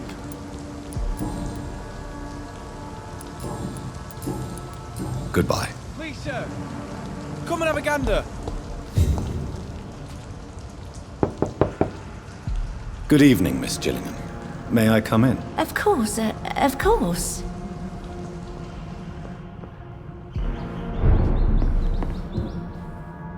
So, Dr. Tippets, what brings you back here? We haven't talked in quite some time. Tell me, Enid, why do you feel guilty about your son? I know I'm a burden to my Jack. I know my mind and my thoughts are drifting away. I'm so sorry. I can't help it. This is not your doing, Miss Gillingham. You do not have to apologize for your condition. Of course I don't, Doctor. I've done nothing wrong, I swear it. What exactly are we talking about here? Enid, listen to me. You must not trust Martin Nightingale. Do you understand? Martin reminds me so much of my Jack. I've not seen him here in quite some time. Martin is not your son, Miss Gillingham. He's taking advantage of you. No, Martin is not my son. My son's name is Jack. He always takes such good care of me. Who is this Martin you speak of? Please listen. Martin is a young man who extorts money from you. Because of your vulnerability, miss. What are you attempting, Dr. Tippets? If this is some kind of new experimental procedure, well, I do not like it one bit. Goodbye, Miss Gillingham.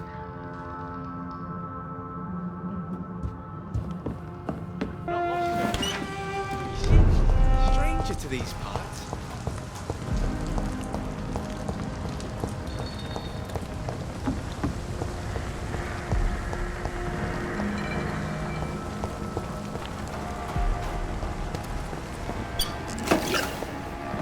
Your kind's not welcome here. Wet boots should be fighting each other. They've got bigger problems elsewhere.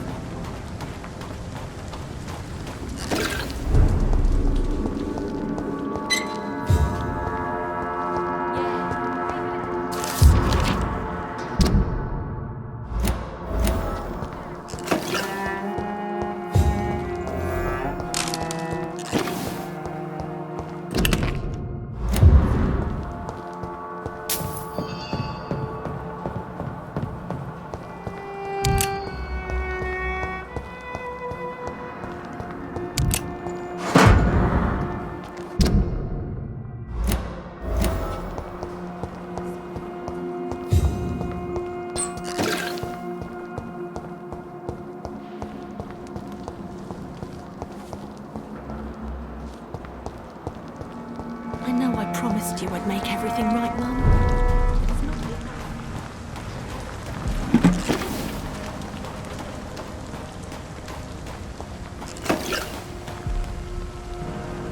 Good evening, miss.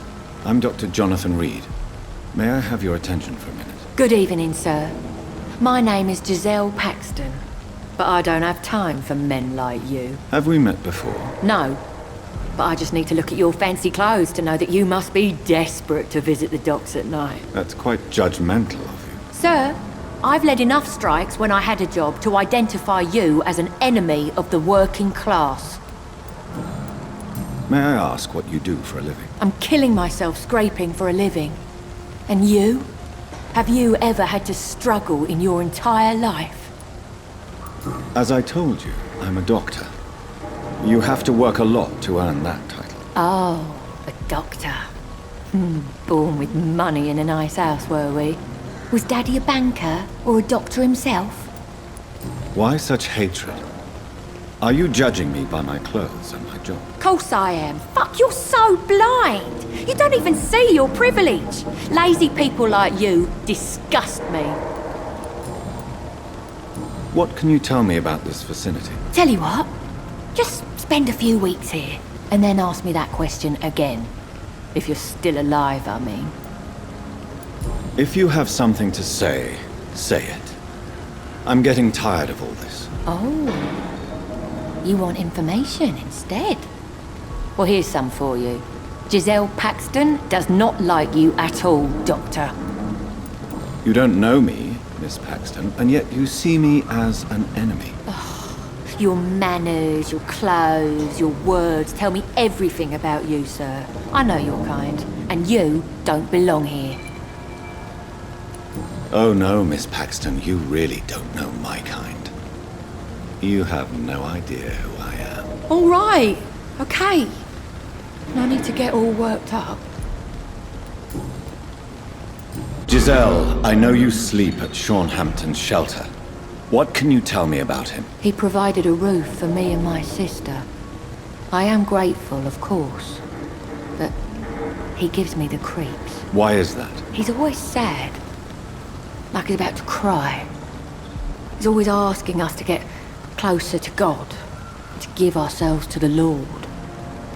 Creepy. You speak of strikes and class enemy.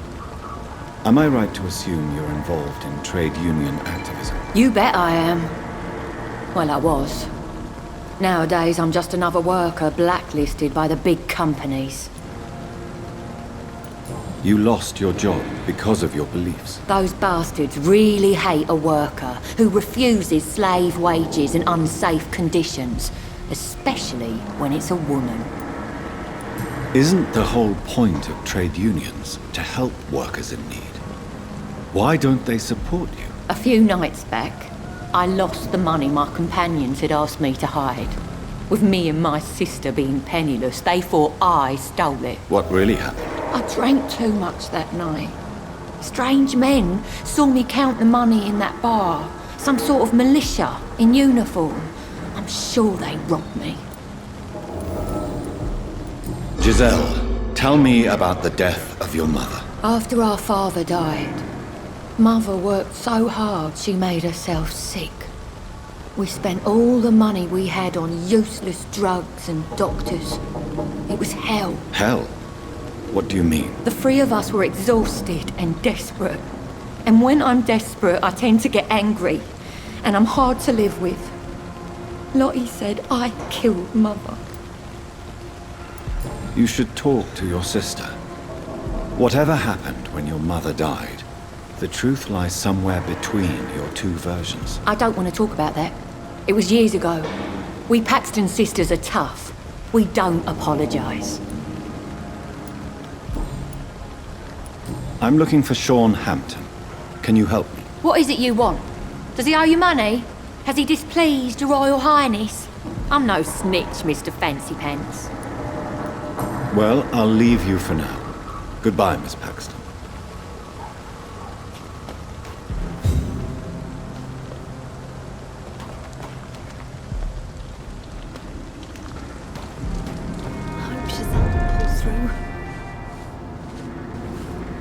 Good evening, miss. I'm Dr. Jonathan Reed. Can I help you? A fancy doctor lurking at night by the docks? Not fishy at all. And what about you? Working outside at night in this dangerous part of town. You want to know my secret? I'm trying to earn money. And I'm Lottie Paxton, by the way. Is it not dangerous to work here at night? As long as I have good legs, I can run away from trouble. The sad saint now provides me and my sister a bed and a roof. I don't want to lose that. Are you homeless, Miss Paxton? Mr. Hampton's night asylum is our new home now. It's a safe place for me and my sister. What can you tell me about the sad saint? It's just the nickname of Sean Hampton, the sad saint of the East End. He gave me shelter, and he's not always sad. What can you tell me about this place? How are things here? It may be okay for a strong girl like me, but a dandy doctor from the city like yourself, you better watch your back, Mr. Reed. You really think I should go back to a safer place, miss? No, I think you had better stay and help as many people as you can. Just avoid the wet boot boys. Those bastards are worse than the epidemic. Which local dangers must I avoid? Well, the gangs, the thieves, the drunks, the jobless. A man with your fancy clothes will attract a lot of attention. Well, I am not someone so easily intimidated. Glad to hear that. And if you get into trouble, you can always seek help at Sean Hampton's shelter. No one would dare to be violent there.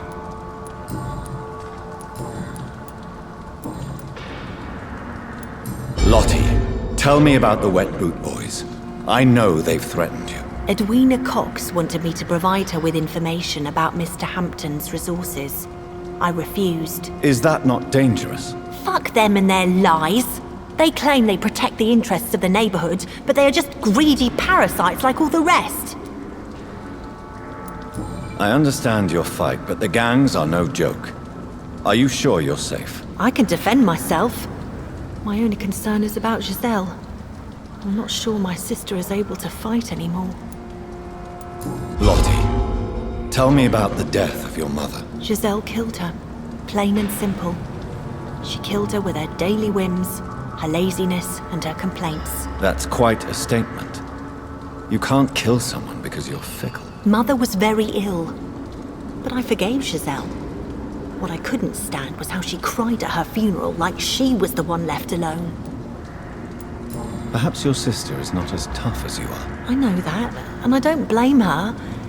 It just makes me sad that my own sister is the person I understand the least. Giselle is the only family you have left. Don't you think it's time you forgave her? Sometimes words are harder to forgive than acts, Dr. Reed. I'm looking for Sean Hampton. Can you help me? Mr. Hampton must be in his office at the night asylum he manages, I suppose. Why do you want to see him? He was a patient of mine at the Pembroke Hospital, but he left abruptly. I see. Well, Mr. Hampton is a discreet and dedicated man.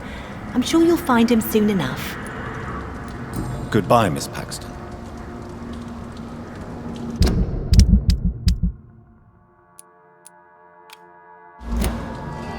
This Seymour worries me. Perhaps Sean knows something about him.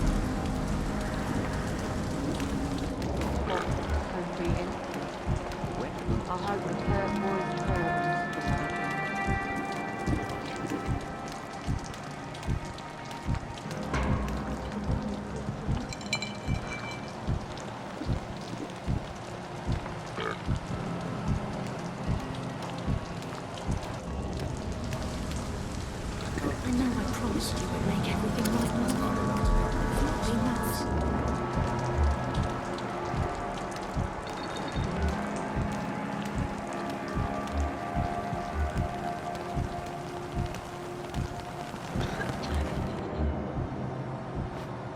Vampire kills in the series.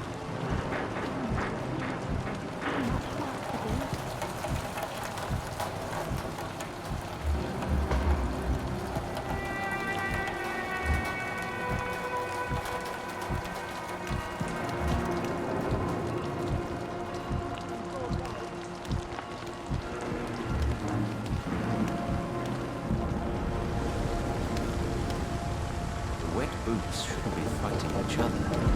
They've got bigger problems elsewhere.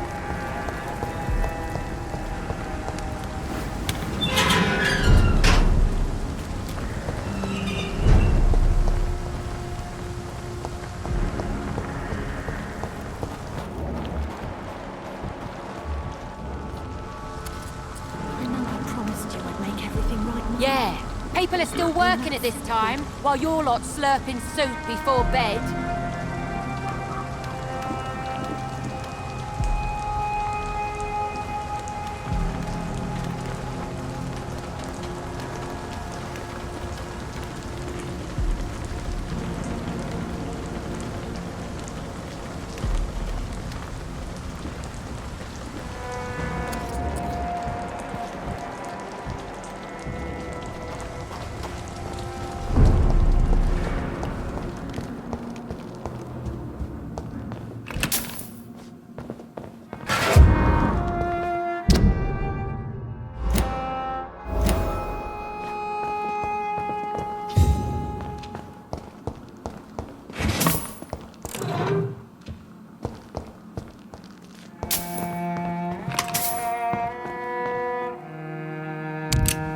Why the long face, Doctor?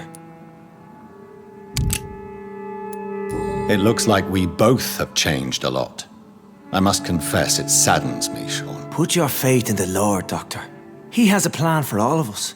We may not always see it, but he does. Since you left Pembroke, the amount of blood that has been shed, it's hard to believe you, Sean. Ask what you will.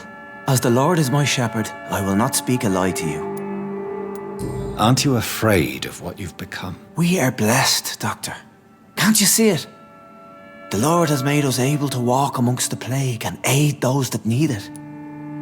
Do you think this is a blessing when God's own house and holy symbols repel you? If that is your burden, Doctor, so be it. But I do not fear the cross, nor am I forced to take the life of another. My kind doesn't share your imperfections. But you must drink blood now to survive. No, not your scripture. Whoso eateth my flesh and drinketh my blood hath eternal life, and I will raise him up at the last day. So saith the Lord. I only need to eat flesh, no blood. Why return here? This is my home. These people are my flock. You will always find me where I am needed. Wonders never cease. Scal managing an asylum. And what of you? A vampire doctor? Meals laid out before you. Yet you restrain. And what about William Bishop? He tried to take care of you. But this hunger, this thirst, cannot be restrained. Alas, poor William. He had a good soul, but was weak in spirit. He could not shake the thirst for booze, never mind blood. But have faith. My will is far stronger than his. Why did you kill Miss Jones at the Pembroke Hospital? Killed old Harriet? You must be mad, Doctor. Why would I do such a thing? So you claim Miss Jones' death was not by your hand, nor the other incidents at Pembroke? Though Harriet was an angry, spiteful woman, she was one of God's creatures. I have nothing but love for all he has made. But you were close to her. Of course. But she was lost, separated from the fold. She did not see the hand of the divine in my blessed condition. People have been murdered. I've seen the blood. I don't believe you can be trusted. Have a little faith, Doctor.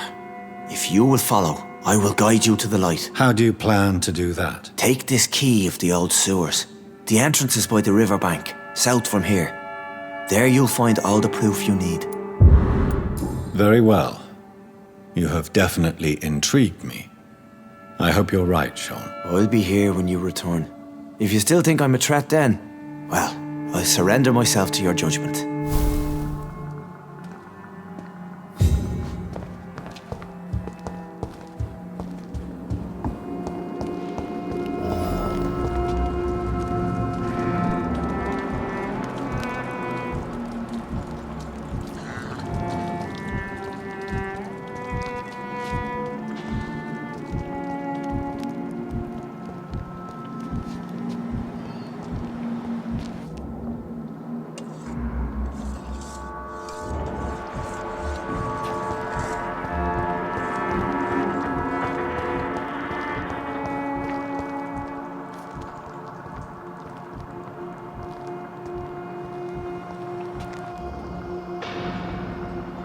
kind's not welcome here, sir.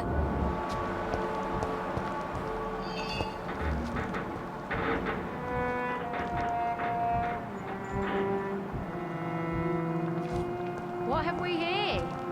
Lost your horse, governor? Or are you just out of your mind?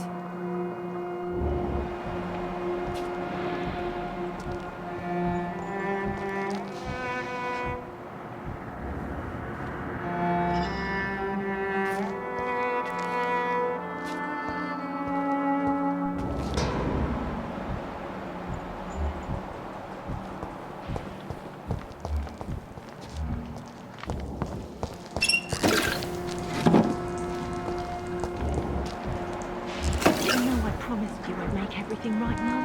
But it's not been that difficult.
This could be the public house Giselle Paxton mentioned. I should investigate further.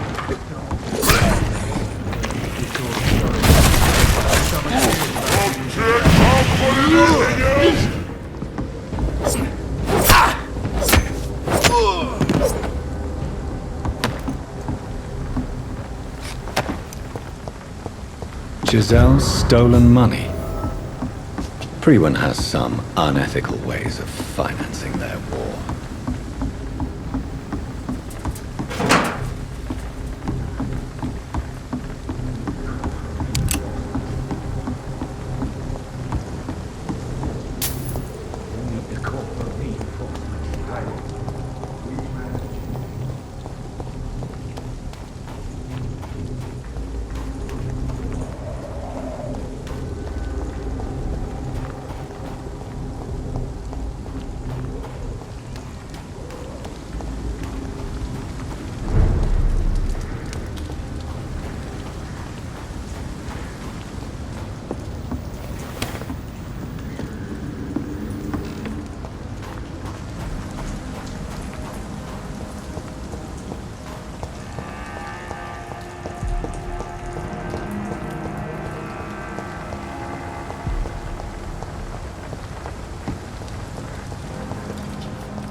Good evening, Mr. Throgmorton. Dr. Reed, can I be of any assistance? Have you noticed anything suspicious lately? You've never faced, let alone killed, a vampire Ichabod. You're a fraud. No, I'm not. I may embellish the truth concerning my achievements, but I'm totally dedicated to my quest. Stop fooling yourself. You've never faced a vampire before. You wouldn't stand a chance. Well, that's not true, sir. I've already faced one of these creatures. Oh, really? And you're still alive. Well, We did not actually fight. I let it go. What do you mean? I entered the vampire's den. The stench was terrible. I was ready to kill it. But then I saw it. Just a suffering soul like you and me. I spared her. Tell me about the vampire you spared. It was... She was a girl. Her body was a mess. I could see pus running from the deep wound. She was crying in pain. You cared about her. That's what defines us as human, Ichabod. Yes, but she was a truly evil creature. I'm haunted by the tragedies she caused ever since I spared her.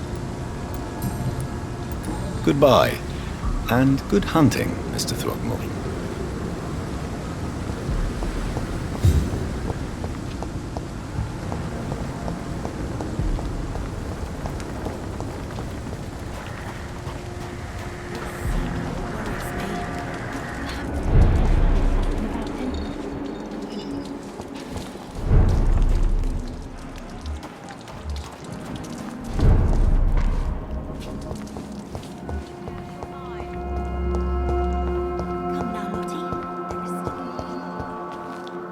You again?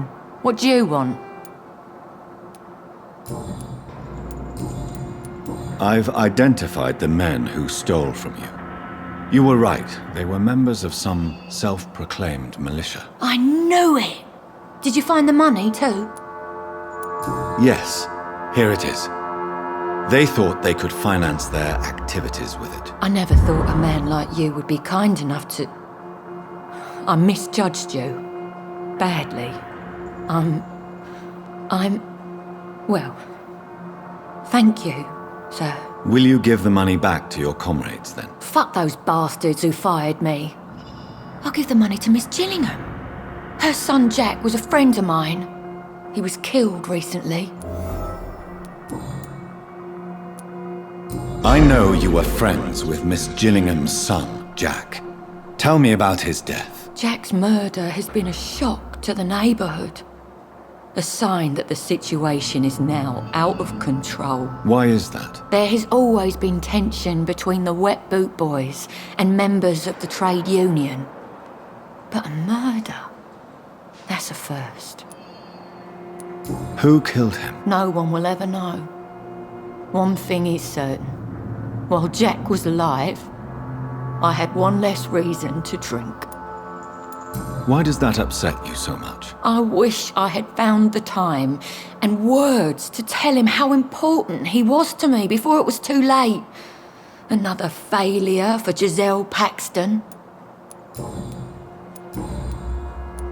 Well, I'll leave you for now. Goodbye, Miss Paxton. Your kind's not welcome here, sir.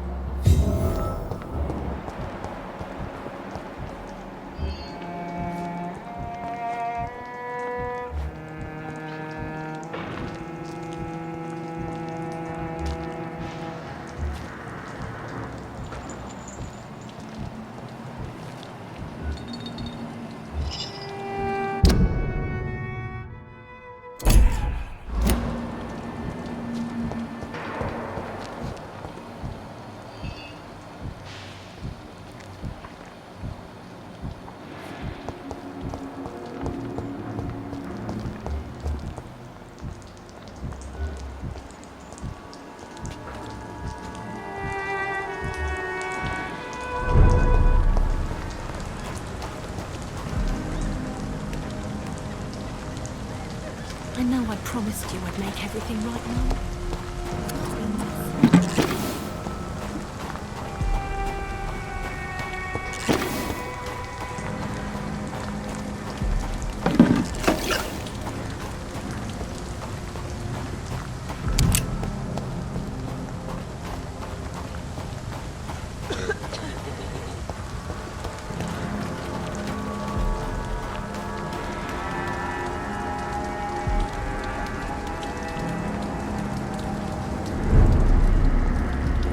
Come now, Labotti. There is still much work to do.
For Christ's sake, get a grip! Look at yourself! It's quite hard to do without a mirror. Can I borrow yours? Oh wait, we don't have a house. Yes, we're poor, but there is work to do. Honest money waiting to be earned. I had honest work before I was fired by those fascist pigs, remember? So let me drink in peace. You were fired for the bottle, not for your political opinions. When will you realise that? Maybe I do drink too much. And maybe it did cost me my job. But the struggle is real, and don't you dare undermine it.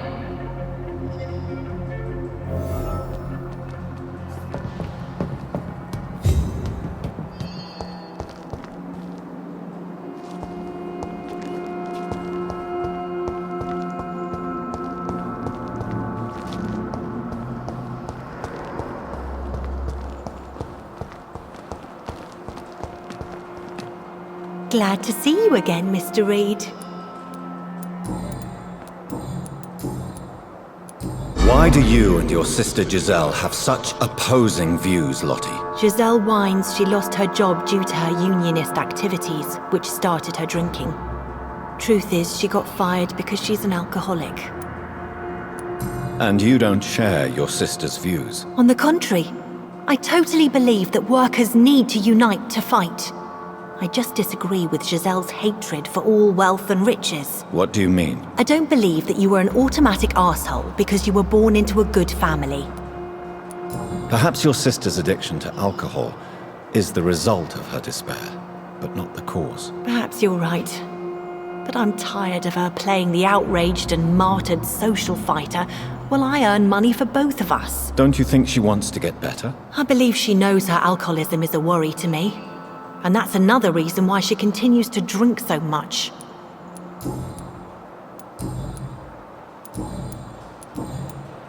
Goodbye, Miss Paxton.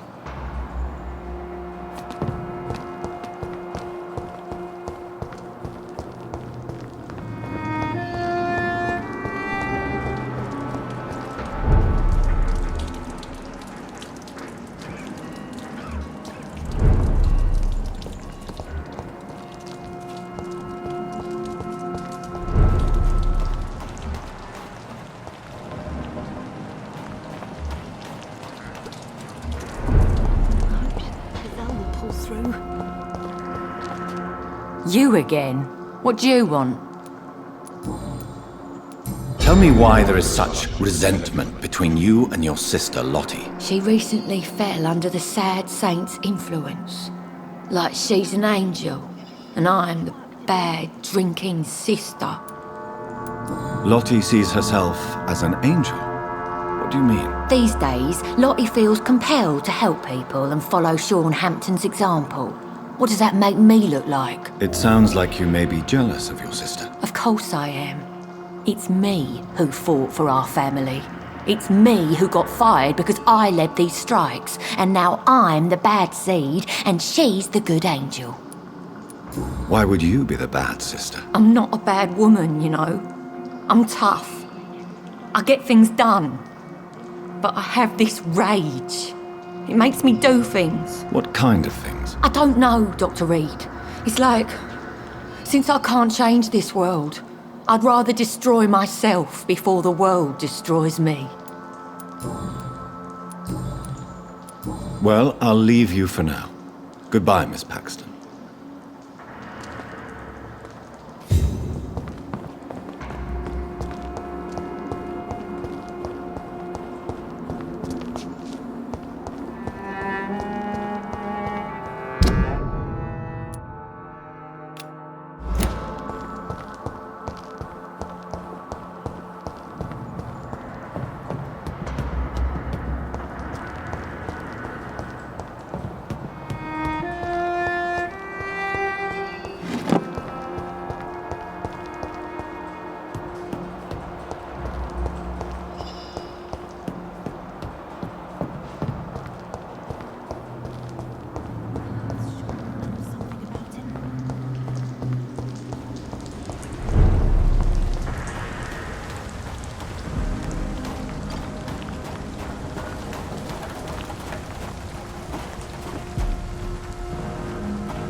Get them weapons ready! There's one of them vermin!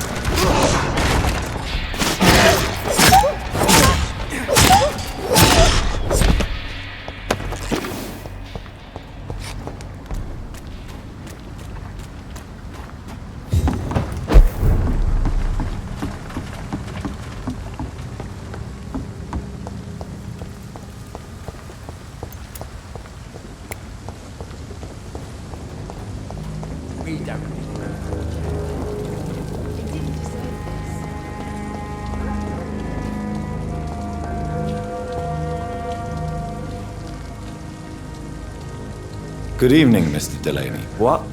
Oh, you're that doctor.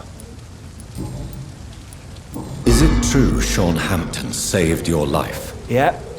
A sad saint grabbed my soggy ass and brought me back to the pier after I fell into the canal. I was a wreck back then.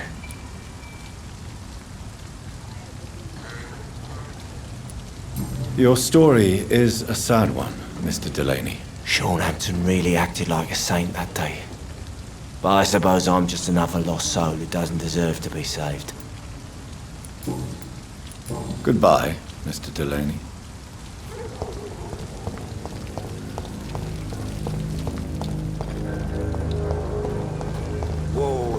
Wars never really end.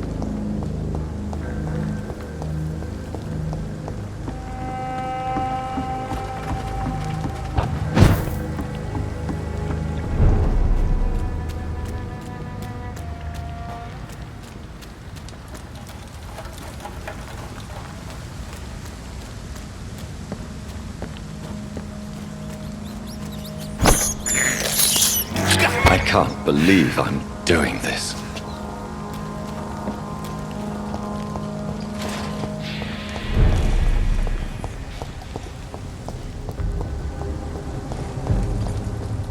Listen steady, boys! We've got one!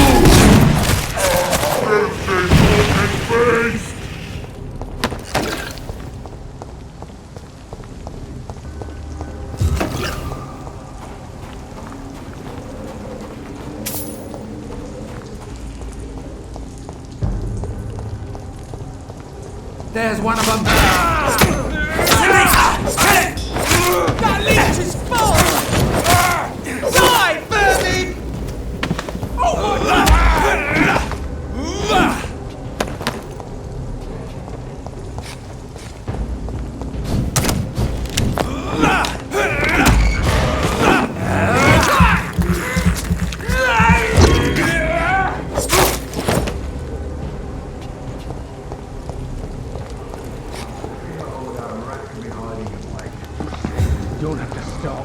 See them fancy clothes?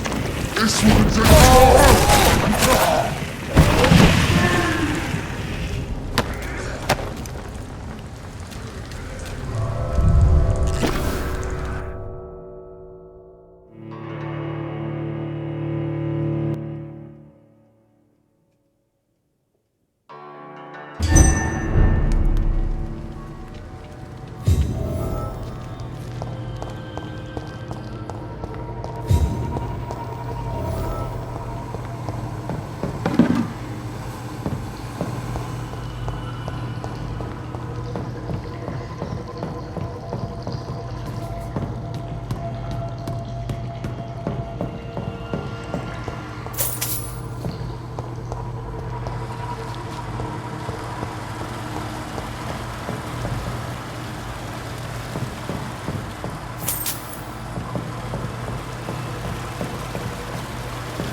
So that's it. These wheels control the water level.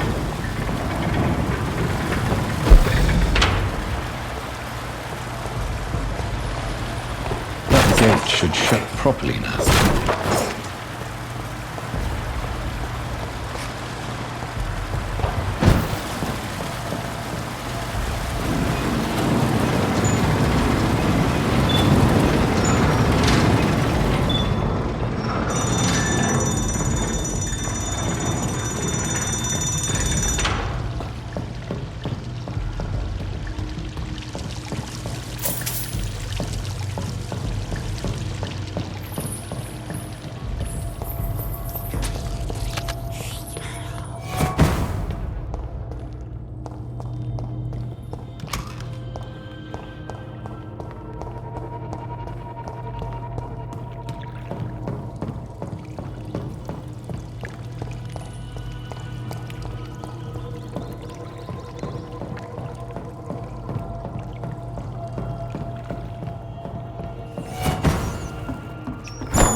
is despicable.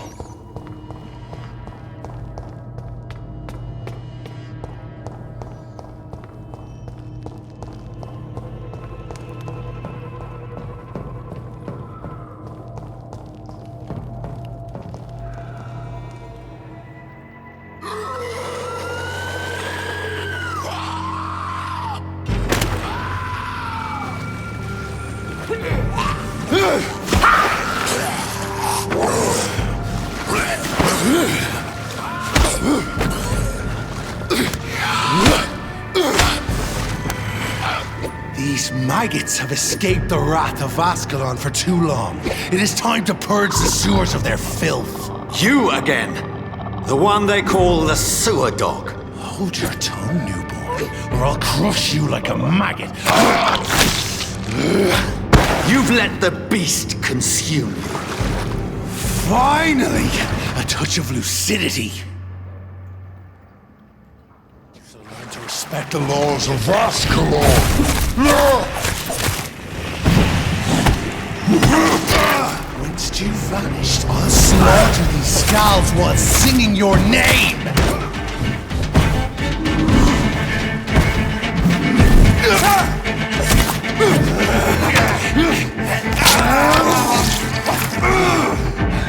In Fergal I shall tear you apart and spill my blood to the pissing wells! Down, stay down.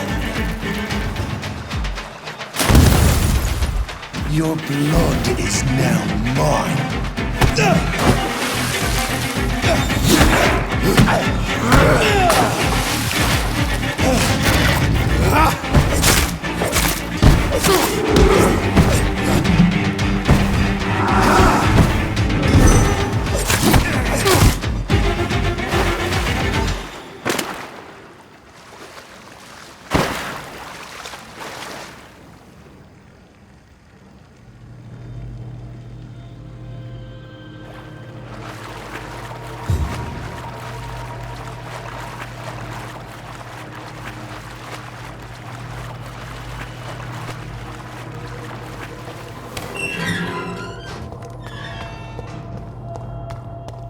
At least one Skal escaped Fergal's wrath.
Safe we are, still.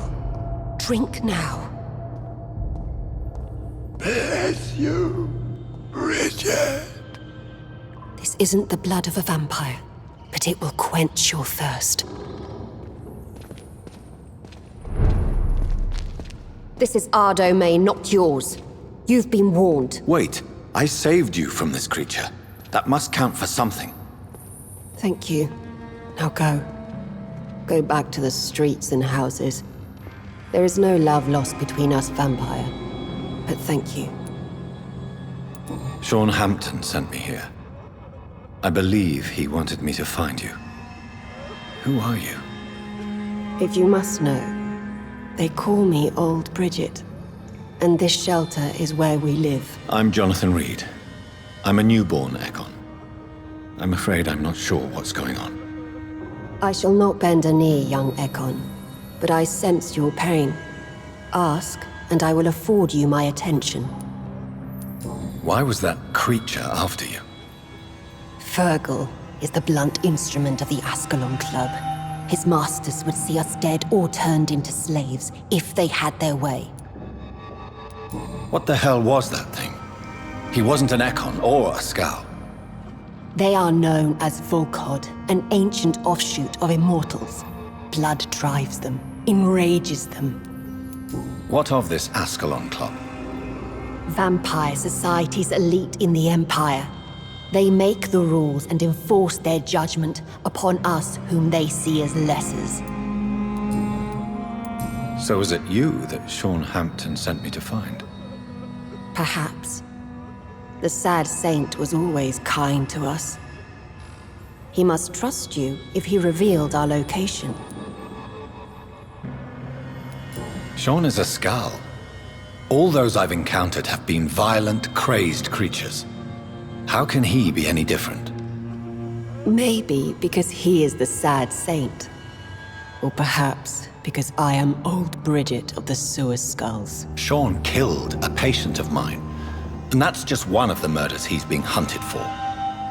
If you refer to Harriet, she is now among us and under our protection. Harriet Jones is alive. That's it. That's the proof Sean wanted me to find. I must talk to her. No. Harriet is not alive. But you can speak to her. I must warn you, she is fragile and may not receive you warmly. I don't understand. She is filled with bile and hate. Her mind is sharp as a tack, but her body is so weak. I've never seen its like before. She is resting in a room on the far right of this hideout. Thank you. I will bear that in mind.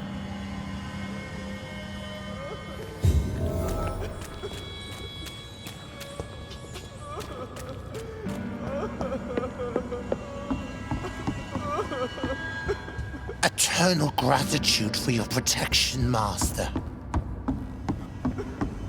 Old Bridget says you are one to trust. Keep your distance, Ekon!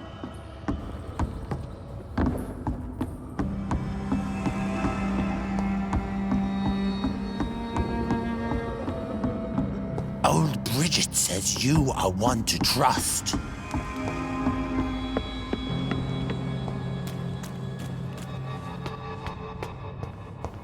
We're at your mercy. Will you end us? The vampire hunters will never find us here.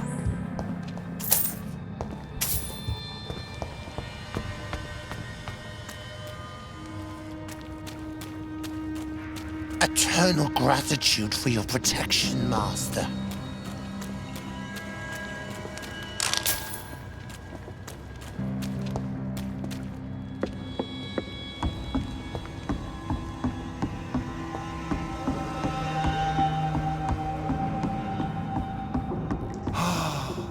Ascalon has stalked us for ages upon ages.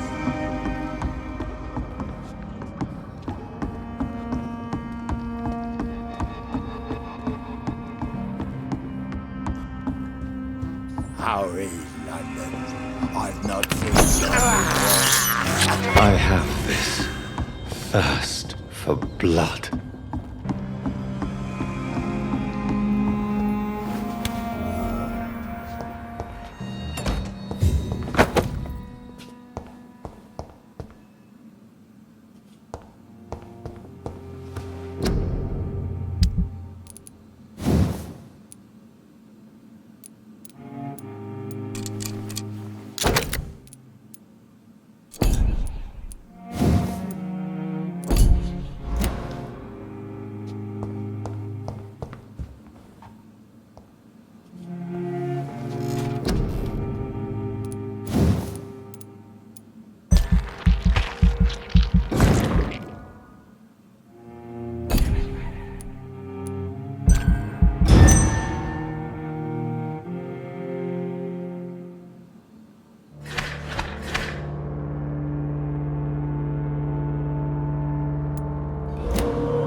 Your spell isn't Isaac. So sweet of blood.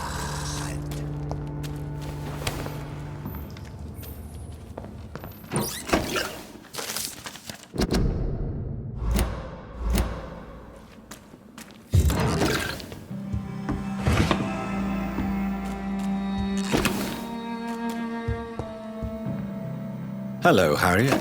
Do you recognize me? Yes, you were from the Pembroke Hospital. The young doctor. So full of secrets. I've so many questions I need to ask you, Harriet. If you would. I love questions. As for the answers, you may not like them. How do you feel? I can't see. I can't move. My body's burning. I feel as if I'm dying over and over again. Have you tried to eat or drink something? People here tried to feed me, but I'm just not hungry. I don't have the strength. Does the pain ever stop? It is not pain I feel. It's like I can't stop feeling every inch of my body. But at the same time, each muscle and bone is the wrong place. Your room, the blood. What brought you to fake your death in such a gruesome fashion? To see if I would be mourned.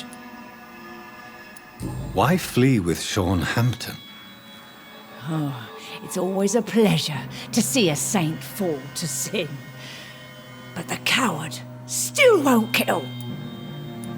Do you take pleasure in causing so much pain and sorrow? Nobody gave a damn about me. Not a tear shed. Poor Harriet. Always the discarded. Why did you come here? And why not? This is where I live now. Leave me be. Will you respect old Bridget's wishes? Will you obey her? Bridget is kind. She only needs to keep me fed and I'll be good. So you desire to stay here? Yes, I'm with my own kind. Birds of a feather, so to speak. Poor Harriet. Always alone. I have a question of the utmost importance to ask. Will you answer? Questions, questions, questions. The good doctor, always searching for answers. Do you remember what you did after leaving the hospital? Did you kill anyone? First, a question from me. You answer first. Very well then. What do you want to know? Are you like me? Are you also dead? No, I'm not, Harriet. I've no taste for revenge, nor do I enjoy the suffering of others. I like what I am. I truly do. I relish the pain that courses through me. I know you fled the hospital with Sean Hampton. Did you or Sean kill anyone in your flight? Anyone? Try and remember. I will not lie. I wanted blood, and I wanted revenge, and Sean pulled me from it, brought me here instead. But the shadows heard my prayers. The shadows killed that bastard. You sought vengeance by your own hand, and someone else obliged you. Very convenient. Don't lie to me. I don't lie. I saw him near the docks, and rightly I wished him dead. And I am happy he is. It's true. But I didn't kill him. I was too tired. Who was that man? The one murdered in the street? He used to be my landlord. I lived here for many years before falling ill. Oh, he was an awful man. Disgusting and cruel. So cruel. Shadows? Tell me what you saw. The shadows. They heard me and answered. Something in the deep darkness. Quick, deadly. It asked me if I wanted revenge. I answered, yes. And these shadows, this presence, do you still hear it? Was it a vampire?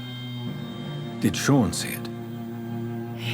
It spoke only to me, and now it is silent, but it is born of hatred. And it will kill again. And it hates you, Doctor. Oh, it hates you. What makes you say that? It whispered your name, Dr. Reed. It wanted to know who you were and where you went. Questions about me? What did you say? Nothing, Doctor. I said nothing. There was nothing it didn't already know. Oh, I'm tired now. Let me rest.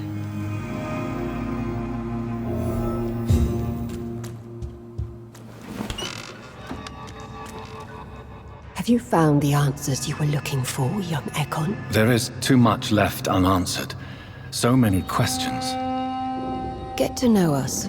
Spend time with us. And I may be willing to answer more questions. Why do you live here? Amongst the filth and vermin? Live. Here we hide. What are you hiding from?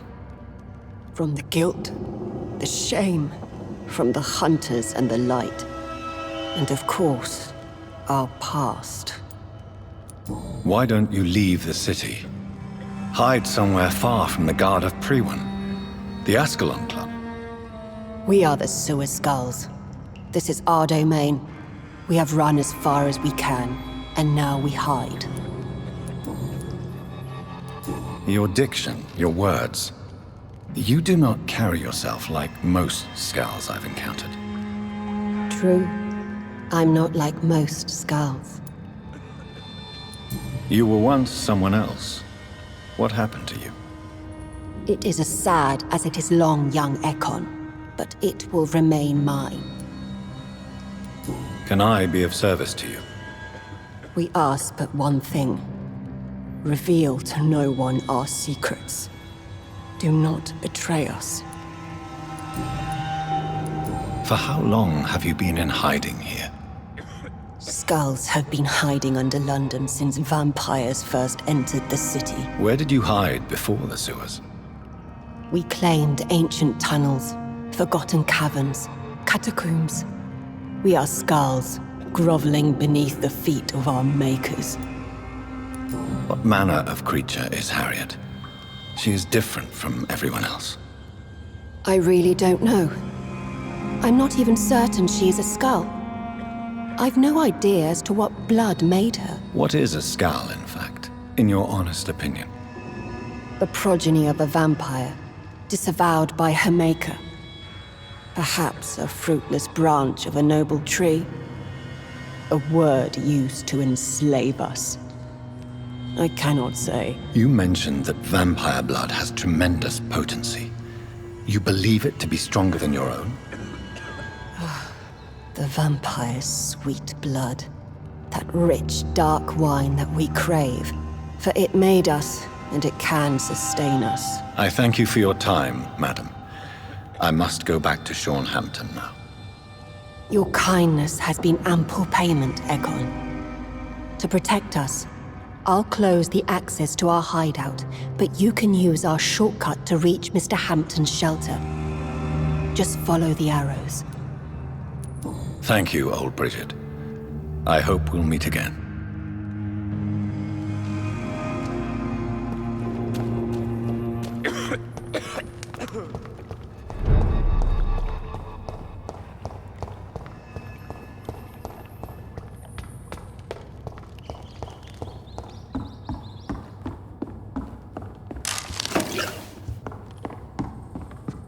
Are you all right, sir? What are you doing here? I could ask you the same question. Don't you know this is a quarantine zone? I'm Dr. Jonathan Reed. I'm investigating the epidemic. You had better get to a safe place while you still can. Oh, really? We'll go investigate somewhere else. and leave me be. I beg your pardon? I said go. Leave me alone, sir. Rodney, you're the man who killed that gang member, are you not? Is that why you are hiding in this godforsaken place? Yes, I did. I did not even know his name. Then why did you kill him? That arsehole always mocked me for the colour of my skin. Usually I let it go. But not that night. We fought. He died. Whatever you've done, you can't spend the rest of your life hiding here. I just wanted to teach him a lesson.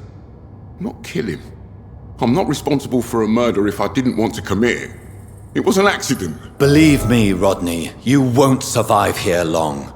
No matter what you did, you must go back to where you used to live. I'll go back to the docks then. But if I die, remember that the blood of Rodney Grader will be on your hands.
It's locked, all right.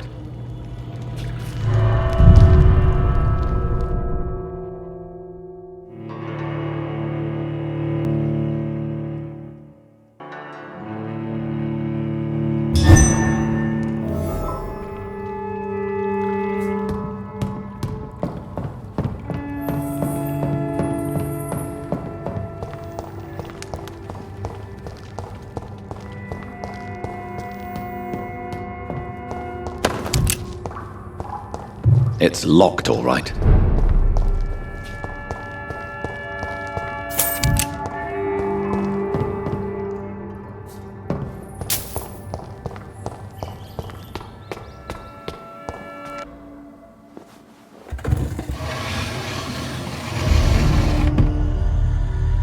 Welcome back, Dr. Reed. Would you like to take communion with me now? Sean, are you eating raw flesh? It is the sacred flesh of the mortal lamb. Our Lord's bountiful transmutation for the sustenance of his believers.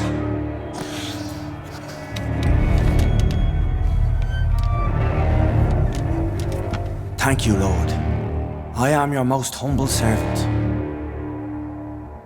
So, true to your word, you waited for my return. I told you, Dr. Reed, I was a man to be trusted. Did you have words with the poor Harriet? You make no distinction between the living and the scars, do you? We are God's children, Dr. Reed. One and all. And he's determined to save us. What will be the result if you continue to assist both Skulls and the living? For the last decade, that's what's been happening. And they found a better life. What's to change? You're forgetting the epidemic. Things can go south very quickly. I've seen it. Oh, these are terrible times. Only those pure of heart shall prevail. You've turned Skull now. Don't you see the danger to anyone giving you their trust? We are all sinners, awaiting salvation. This is a simple truth, ordained by the Lord Almighty. I am a seeker of his glorious light. Does this place belong to you? How can you be so certain you can keep it open? This warehouse was once property of the Dawson family, but has been bequeathed me through donation. The Dawsons? The wealthiest family in London? Have they a clue as to what goes on here? Not at all. The donation was made before the war. The building was run down. I never met Aloysius Dawson myself. So you have the run of the place and no one's taken notice? As long as we keep to ourselves, we interest no one. This is a haven, and I pray it remains so for eons to come. Harriet, Miss Jones has been behaving in a most violent manner. She's going to need special attention. That's precisely the reason I brought her here. To meet old Bridget. She's the guide Harriet requires. Who is this old Bridget? I don't know, Doctor. She rarely speaks of her past, but I know she has a long one. She's likely the oldest soul in the city. Harriet is possessed by her hatred. You cannot let her roam free. She's dangerous. She has joined her own kind, Doctor. Old Bridget is a saint to the younger Scals, guiding them to salvation and peaceful existence. I believe I've learned all I need to know. I'm certain you've killed no one, but one day I believe you'll cross the line. Logic is a false prophet. Faith is the only path to salvation. What do you mean? We have been blessed with God's eternity. We are the instruments of His divine will. We shall feed the hungry forever and ever. Amen. I will strive to emulate your merciful nature, Sean, but it's a difficult pledge to make. Give yourself over to God, Doctor. Expel your urges and kneel before the Lord in praise. These urges. You know the hunger will never be satisfied. I've come to embrace the everlasting craving. I have sworn to feed only upon the flesh of the dead. It is now my sacrament. Take, eat. This is my body. So saith the Lord.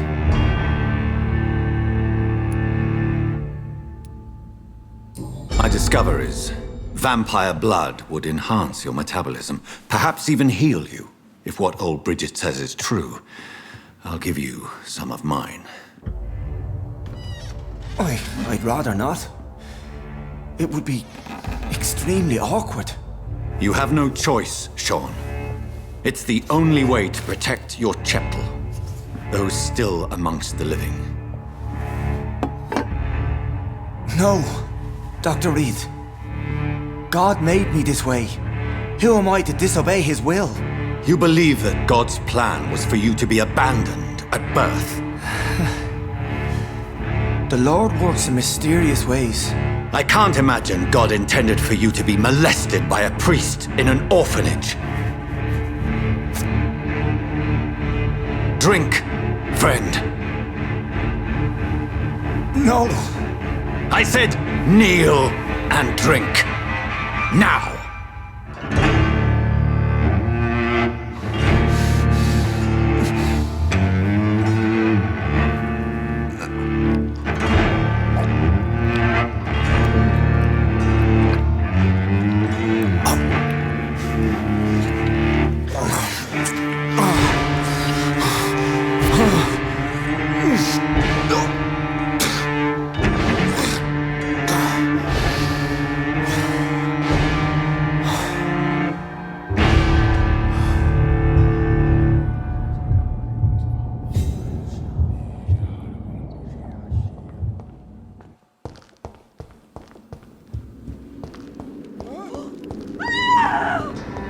Another corpse thrown in the streets. Someone's playing a very sick game.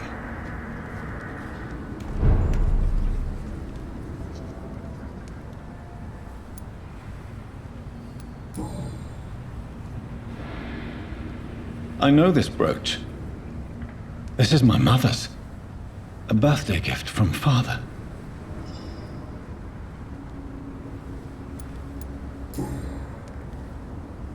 "29 Pretty Orchard Street." That's near Poplar's district. Why would this man carry off my mother's brooch? I must go there.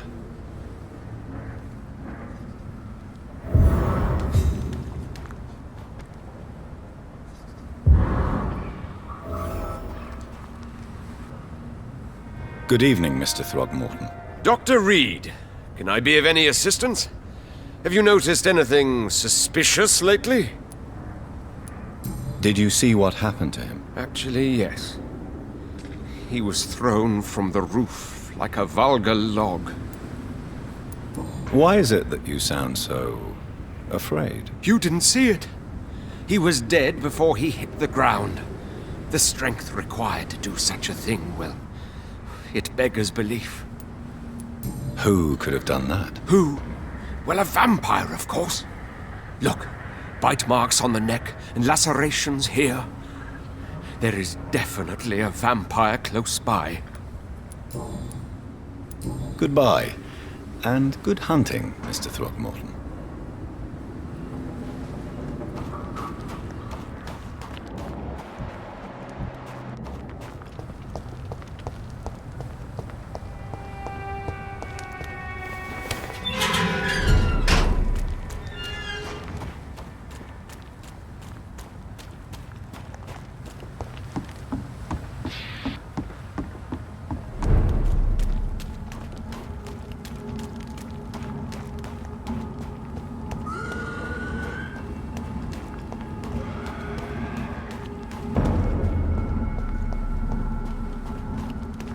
Ain't Cecily! In a bloody cry, you leech! Kill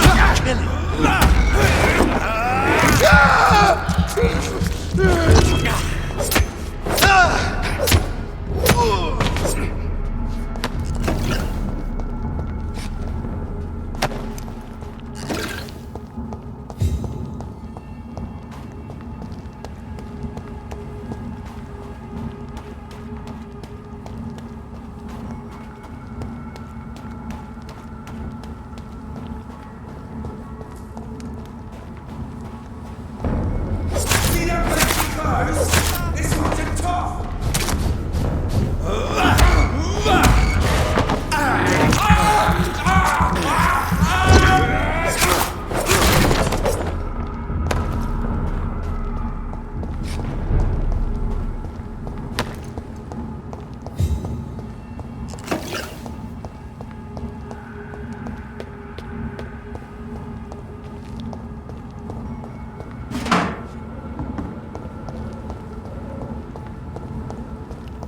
29 Pretty Orchard Street. This is it. What's in there for me? There's been a fight here.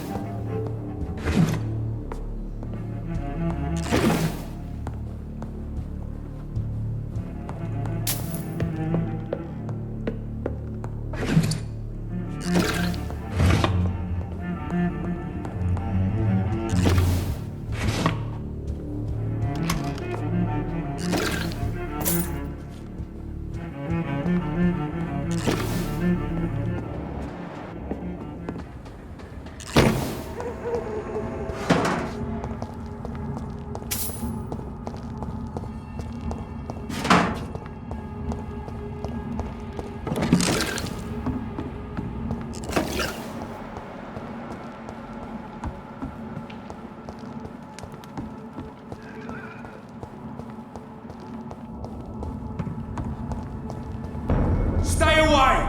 Look at it! Vicious bugger! Over there! There's one of them burning!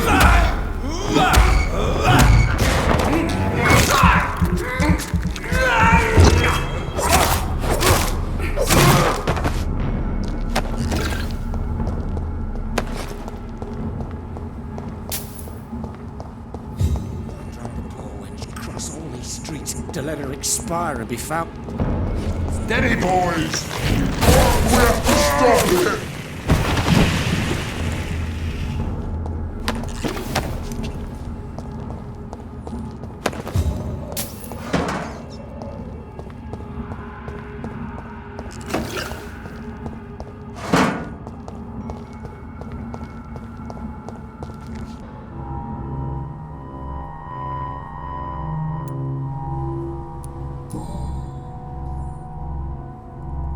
The marks on this woman's neck were made by the fangs of a vampire.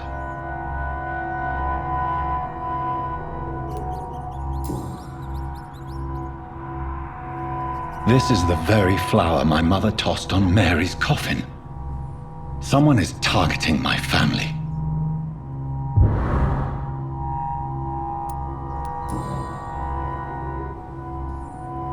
Only a golden watch in her pockets.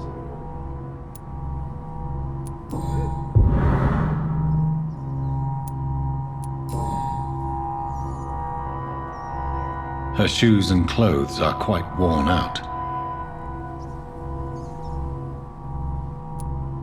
I see you.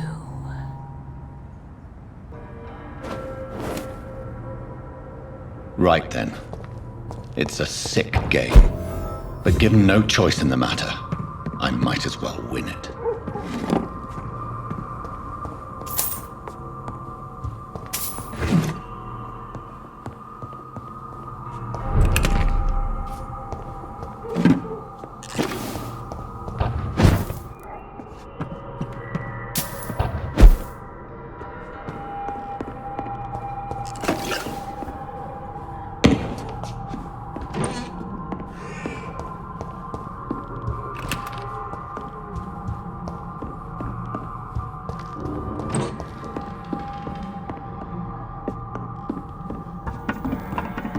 Jonathan. What was that?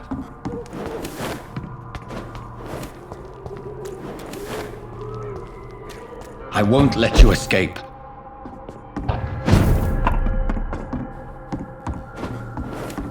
You're very fast, but I'll catch you.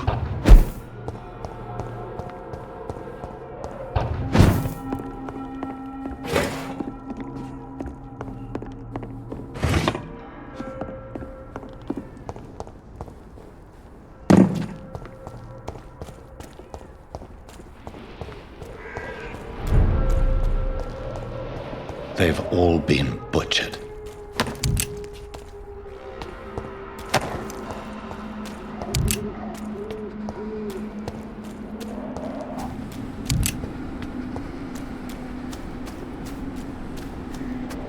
I can still sense a presence.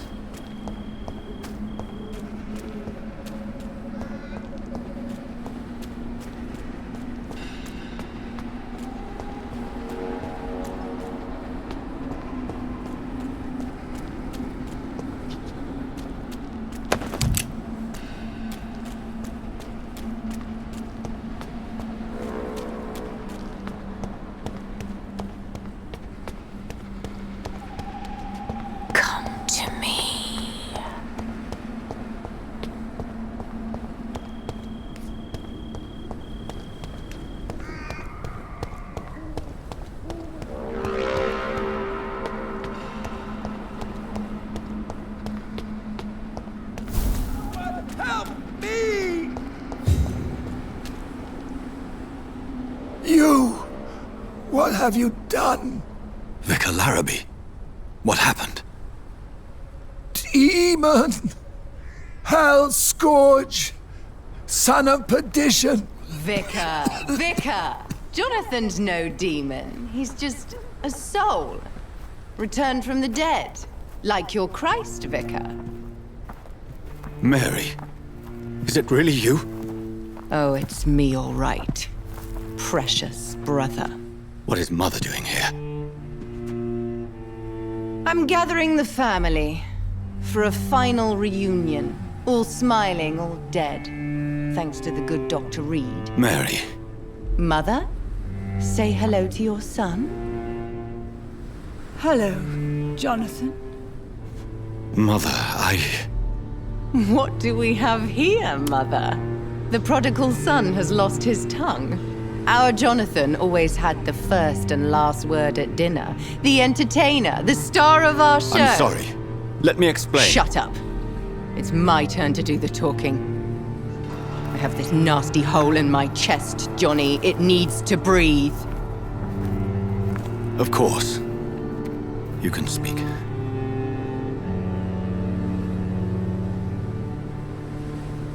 My prayers went so long without an answer. My husband, killed in France. My child, carried away by the flu. My brother promising to return in his letters, then disappearing in thin air. I went from hospital to hospital, cemetery to cemetery, grave to grave.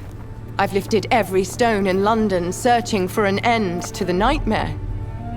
And there you were, in front of me, on a dark pier. The hunger had taken me. The joy to have finally found you.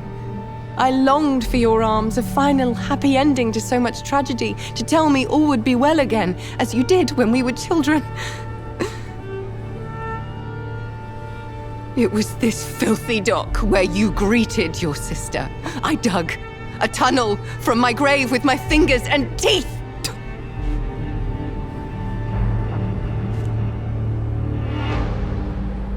Mary, I thought I had murdered you. I tried to end myself. We've been through the same horror. We are a disease, Jonathan. A sickness that corrupts all it touches. All we kiss, and all we kill. Look at me. Admire your ilk. I'm so sorry.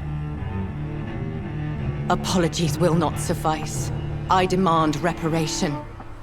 I want a miracle. Are you a miracle worker, Dr. Reed? No? I'll show you mine then.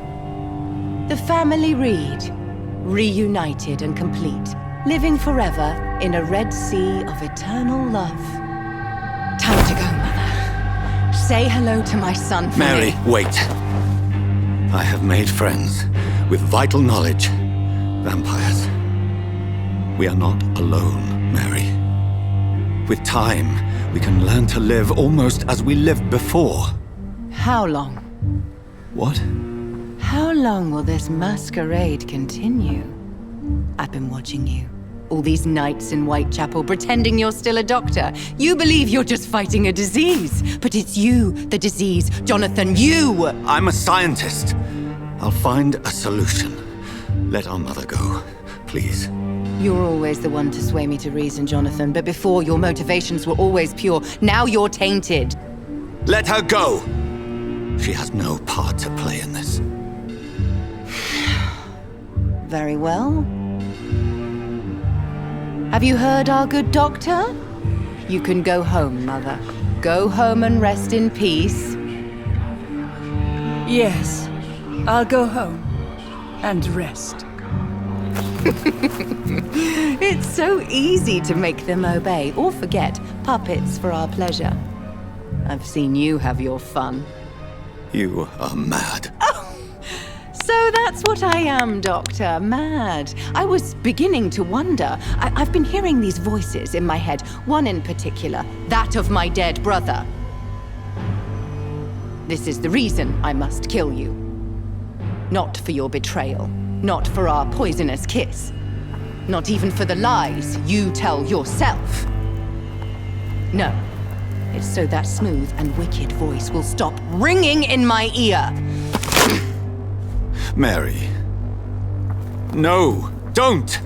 Time to die, brother. And this time for good. Assassin!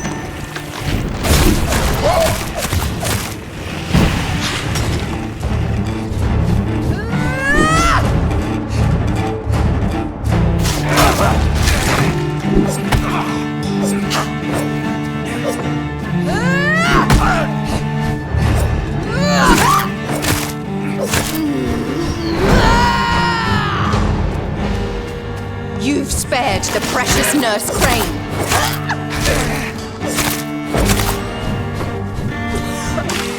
Come to me, Jonathan. Give me your blood, priest. Final thoughts are just to die for.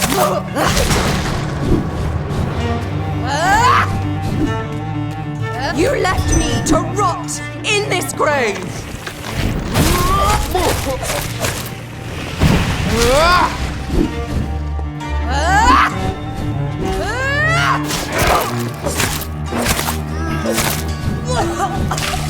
Kiss me again, sweetie. I'll make you kneel like a dog, just as you did to Sean Hampton! Abomination!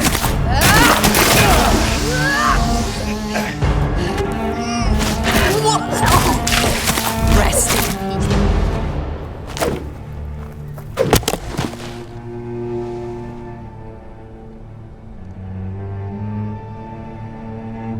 Well, brother, it's time to bring this conversation to an end. Forever.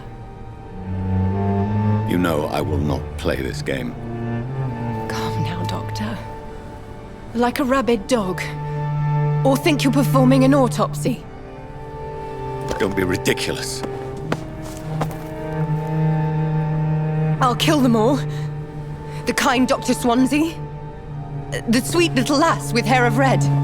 I am the Harbinger, bringing your punishment. Mary. Don't you see? This is not me. Flesh that never ages. All nightmare, no dream. Bring it to a close. Let me sleep.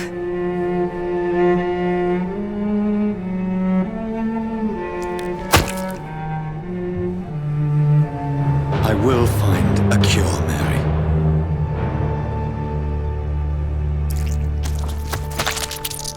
I swear it. Then, at last, I can forgive you.